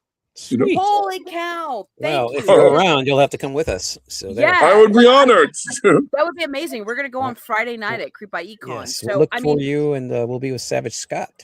yeah. I usually hang Eric Fox, who does Fox Effects. He and his girl, great shop out of the Inland Empire. They're the ones who did my mutant makeup for the BET movie for Fatal Detour. So I usually hang out with them when I'm at CreepyCon. So yeah, I will look for you guys at Savage Please Scott's. do. Yep. Yes, awesome. Please And love definitely- to hang out with you. Yeah, and It'd be, follow us, it'd subscribe, be all a of sheer us. delight. Jamie, send us off, if you will. Yeah, thank you again. Thank you for our amazing special guest, Pat Jenkowitz. Follow him on all the social media platforms, just like us, Demented Forever. And thank you for joining us live. And if you're just joining, please check out this whole replay, which will be on our YouTube channel, Demented Forever. And until next time, my friends, stay demented. Stay them in fucking mind. Woo!